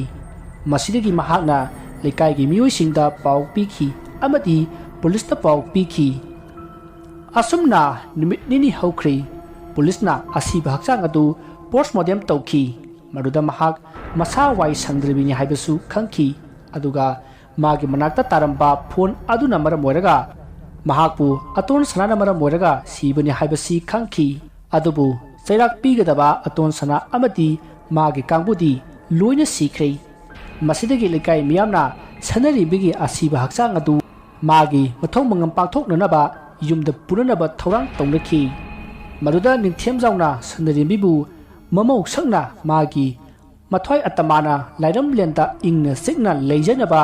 ꯃꯍꯥꯛꯅ ꯁꯦꯕꯥ ꯐꯪꯒꯦ ꯍꯥꯏꯗꯨꯅ ꯁꯟꯅꯔꯦꯝꯕꯤꯒꯤ ꯏꯃꯨꯡ ꯃꯅꯨꯡꯗ ꯍꯥꯏꯖꯈꯤ ꯋꯥꯐꯝ ꯑꯗꯨꯗ ꯁꯟꯅꯔꯦꯝꯕꯤꯒꯤ ꯏꯃꯨꯡ ꯃꯅꯨꯡꯁꯨ ꯌꯥꯕꯤꯈꯤ ꯑꯌꯨꯛꯀꯤ ꯄꯨꯡ 9 ꯇꯥꯔꯛꯂꯤ ꯉꯁꯥꯏ ꯃꯈꯩ ꯃꯪ ꯃꯅꯥꯛꯇ ꯂꯩꯔꯤꯕ ꯃꯤꯌꯥꯝ ꯑꯗꯨ ꯒꯥꯔꯤ ꯑꯃ ꯂꯥꯛꯄ ꯑꯗꯨꯗ ꯐꯨꯛ ꯍꯧꯒꯠꯅꯔꯛꯂꯤ ꯂꯥꯛꯂꯤꯕ ꯒꯥꯔꯤ ꯑꯗꯨ ꯃꯪ ꯃꯅꯥꯛꯀꯤ ꯈꯔ ꯄꯥꯛꯄ ꯃꯐꯝ ꯑꯗꯨꯒꯤ ꯃꯇꯥꯏꯗ ꯈꯥꯝꯃꯤ ꯂꯩꯔꯤꯕ ꯃꯌꯥꯝꯗꯨ ꯃꯔꯥꯡ ꯂꯥꯡꯅꯩ ꯁꯦꯕꯥꯔꯤꯒꯤꯗꯃꯛꯇ ꯂꯩꯔꯤꯕ ꯅꯨꯄꯥꯁꯤꯡ ꯑꯗꯨꯅ ꯒꯥꯔꯤ ꯃꯅꯨꯡꯗꯒꯤ ꯀꯨ ꯑꯃ ꯂꯧꯊꯔꯤ ꯑꯗꯨꯒ ꯃꯥꯏꯕꯅ ꯍꯧꯅꯕꯤ ꯃꯇꯨꯡ ꯏꯟꯅ ꯂꯥꯏꯁꯣꯟ ꯇꯤꯟꯁꯣꯟ ꯇꯧꯗꯨꯅ ꯃꯪꯗ ꯄꯩꯗꯨꯅ ꯊꯝꯂꯤꯕ ꯁꯤꯡ ꯃꯌꯥꯝ ꯑꯗꯨꯒꯤ ꯃꯊꯛꯇ ꯊꯥꯡꯒꯠꯂꯤ ꯅꯤꯡꯊꯦꯝꯖꯥꯎꯅ ꯀꯞꯅ ꯑꯁꯤꯕ ꯍꯛꯆꯥꯡ ꯑꯗꯨꯗ ꯃꯩ ꯆꯨꯗꯨꯅ ꯃꯊꯧ ꯃꯉꯝ ꯄꯥꯡꯊꯣꯛꯈꯤ ꯃꯌꯥꯝ ꯄꯨꯝꯅꯃꯛ ꯀꯞꯅꯈꯤ ꯀꯞꯇꯕ ꯀꯅꯥꯁꯨ ꯌꯥꯎꯗꯦ ꯅꯤꯡꯊꯦꯝꯖꯥꯎꯒꯤ ꯑꯆꯥꯟ ꯃꯤꯔꯥꯟ ꯅꯥꯏꯗꯕ ꯄꯨꯛꯆꯦꯜ ꯑꯗꯨꯕꯨꯁꯨ ꯃꯌꯥꯝꯅ ꯄꯦꯟꯕ ꯄꯣꯛꯅꯔꯤ ngasi ꯀꯧꯕ ꯅꯨꯃꯤꯠꯇꯒꯤ ꯏꯃꯧ ꯏꯕꯦꯝꯃ ꯁꯟꯅꯔꯦꯝꯕꯤ ꯅꯪꯒꯤ ꯊꯋꯥꯏ ꯑꯇꯃꯥꯅ ꯂꯥꯏꯔꯝꯂꯦꯟꯗ ꯏꯪꯅ ꯆꯤꯛꯅ ꯁꯥꯟꯇꯤ ꯑꯣꯏꯅ ꯂꯩꯔꯨꯔꯣꯀꯣ ꯅꯀꯨ ꯑꯣꯏꯅ ꯅꯪꯒꯤ ꯍꯧꯅꯕꯤ ꯃꯊꯧ ꯃꯉꯝ ꯄꯨꯝꯅꯃꯛ ꯄꯥꯡꯊꯣꯛꯂꯕꯅꯤ ꯆꯥꯈꯠꯂꯛꯂꯤꯕ ꯃꯩꯔꯤ ꯑꯗꯨꯅ ꯄꯔꯂꯣꯏꯒꯤ ꯃꯇꯧꯒꯨꯝ ꯉꯔꯪ ꯆꯥꯛꯂꯤ ꯑꯁꯦꯡꯕ ꯂꯥꯟꯗꯕꯃꯛꯅ ꯃꯩ ꯑꯁꯤꯁꯨ ꯑꯌꯦꯠ ꯑꯄꯟ ꯂꯩꯇꯅ ꯉꯔꯪ ꯆꯥꯛꯂꯤꯕꯅꯤ ꯍꯥꯏꯗꯨꯅ ꯃꯔꯥꯡ ꯂꯥꯡꯅꯔꯤ ꯑꯌꯨꯛꯀꯤ ꯄꯨꯡ 10 ꯍꯦꯜꯂꯛꯂꯤ mayam punamak sandaribigi poloi ba loraduna iruja maithajanaga mayumda hanaki ningthem jawsu magi miyoi kharaga mayumda laktuna makha taba thoromgidamak maiba tanaki asumna sandaribigi asiba hakchang adu poloiduna magi santi phangdraba thawai adubu santi phanganduna laribakta ingna chingna leikhi mathang manawna chathajarakliba sandarimbi hariba wariyasi matang asida loisinjari wariyasida soikhiba larkiba wahiwata kibik tabiriba singna pukchel sauna ngakpigani